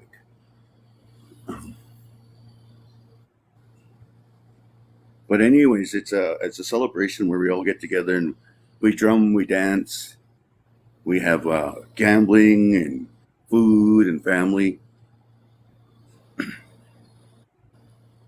So my dad, years later, him and my auntie and my cousin, they were sitting there and they were smoking a little bit of that stuff, broccoli. She was smoking broccoli, and they were having a couple beers. And they were just sitting there relaxing. And all of a sudden, just out of nowhere, my auntie said my dad got this look on his face. And it was like he just was somewhere else. And she's like, Levi, hey, wake up. And she tried to get my dad to react. My dad wasn't reacting. And then she was kind of scared. She thought something was been wrong with him. Then all of a sudden, he started talking. But it wasn't him talking. It was someone else talking through him. And he started telling them, he's like, prophesizing this stuff. One of them was, he said, one of our cousins, a couple of years from now, they're going to find he's going to die in a car wreck. And when it happens, they're going to try to blame him for the car wreck, but it wasn't him. And so, it was, and he's kind of stopped for a second, and they thought that was it. They thought he'd been done. And all of a sudden, and then he started talking again. He says, I'm going to die. I'm going to die young. And I'm going to die tragically. And there's nothing you can do. It's just going to happen. I'm going to get killed. Murdered. And that frightened my auntie and my cousin because you just don't talk about stuff like that, Not even joke. And then my dad, he told that's what they said. And just like that, my dad comes to. And he looked at him. He says, they were looking at him just scared. And he looked at him and says, "What's going on? Do you remember anything you talking about?" No. And that's when they told him about what happened, what he was talking about. And my dad's like, "Well, I guess if it's my time, if it's my time, I'll go." And so years that again, now we're going to go back some more. We're going to go ahead more years. I was in high school, my last year, and that year is the year we lost my cousin. Car wreck, just like my dad said. And they were trying to say he was driving. It wasn't him was driving. It was the other guy. The other guy walked away from that wreck like it was with nothing on him. And they tried to blame it on my cousin. My cousin, they couldn't prove it. They proved that it wasn't him, but they didn't charge him because just because it was an accident. So that was prophecy one fulfilled. That second one was when my dad, him and my grandma and him, he was living with us. He had just got in a fight with his ex-wife, and so he was living with us. Him and my brother and sister, and they got in a fight that night. So my dad, he was going to go live with his biological dad. Went over there, and his friends, his cousins, and all them was like, "Well, come over to the house. We'll have a beer." So he asked my grandpa and them, "Can I leave my kids here for a little while?" My dad says, "Yeah." And my grandpa says, "Yeah, sure, no problem, son." Well, he left them and he went over there and they were drinking all night. And this is what was told to us. They were sitting there and my dad, all of a sudden, him and his partner, they got in a scuffle, they got in a fight.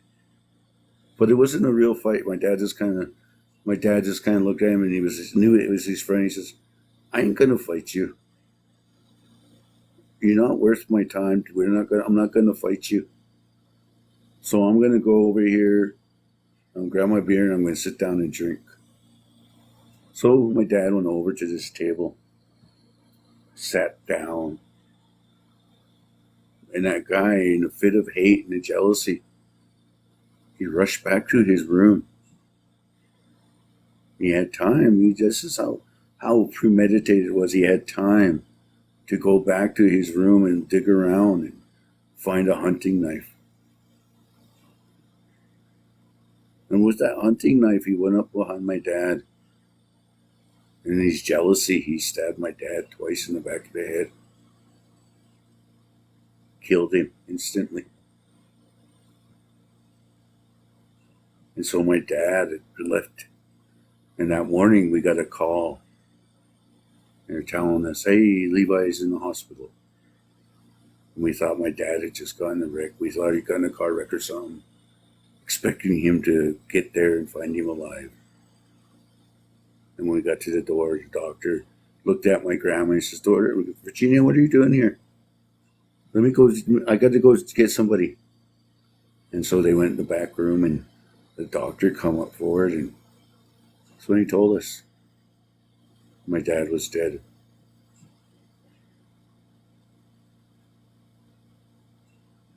That was the second prophecy fulfilled. My dad seen his death, and he couldn't do nothing about it.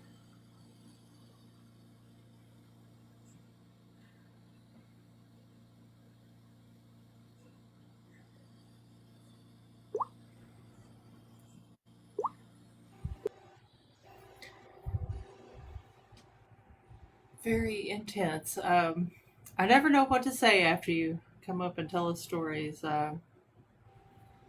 Appreciate it though. Yeah. And sorry for your losses you've had in your life, there, Chief. Yeah, me too. Well, guys, I believe we're going to end there for the night. We're going to call it That's late. I gotta get some sleep. Me and Mr. Bean. And appreciate you all for coming tonight. Appreciate you all hanging out with us. If you wanted to share a story and you didn't get to tonight, we will be back Sunday night at about 10 or 11 ish. Turn on post notifications. If you follow me, you'll get notified when I go live. Check out my co hosts, send them some stuff, follows, hearts, whatever, you know. You guys have a good rest of your week, and we will see you later. See ya. Bye. Bye, everybody.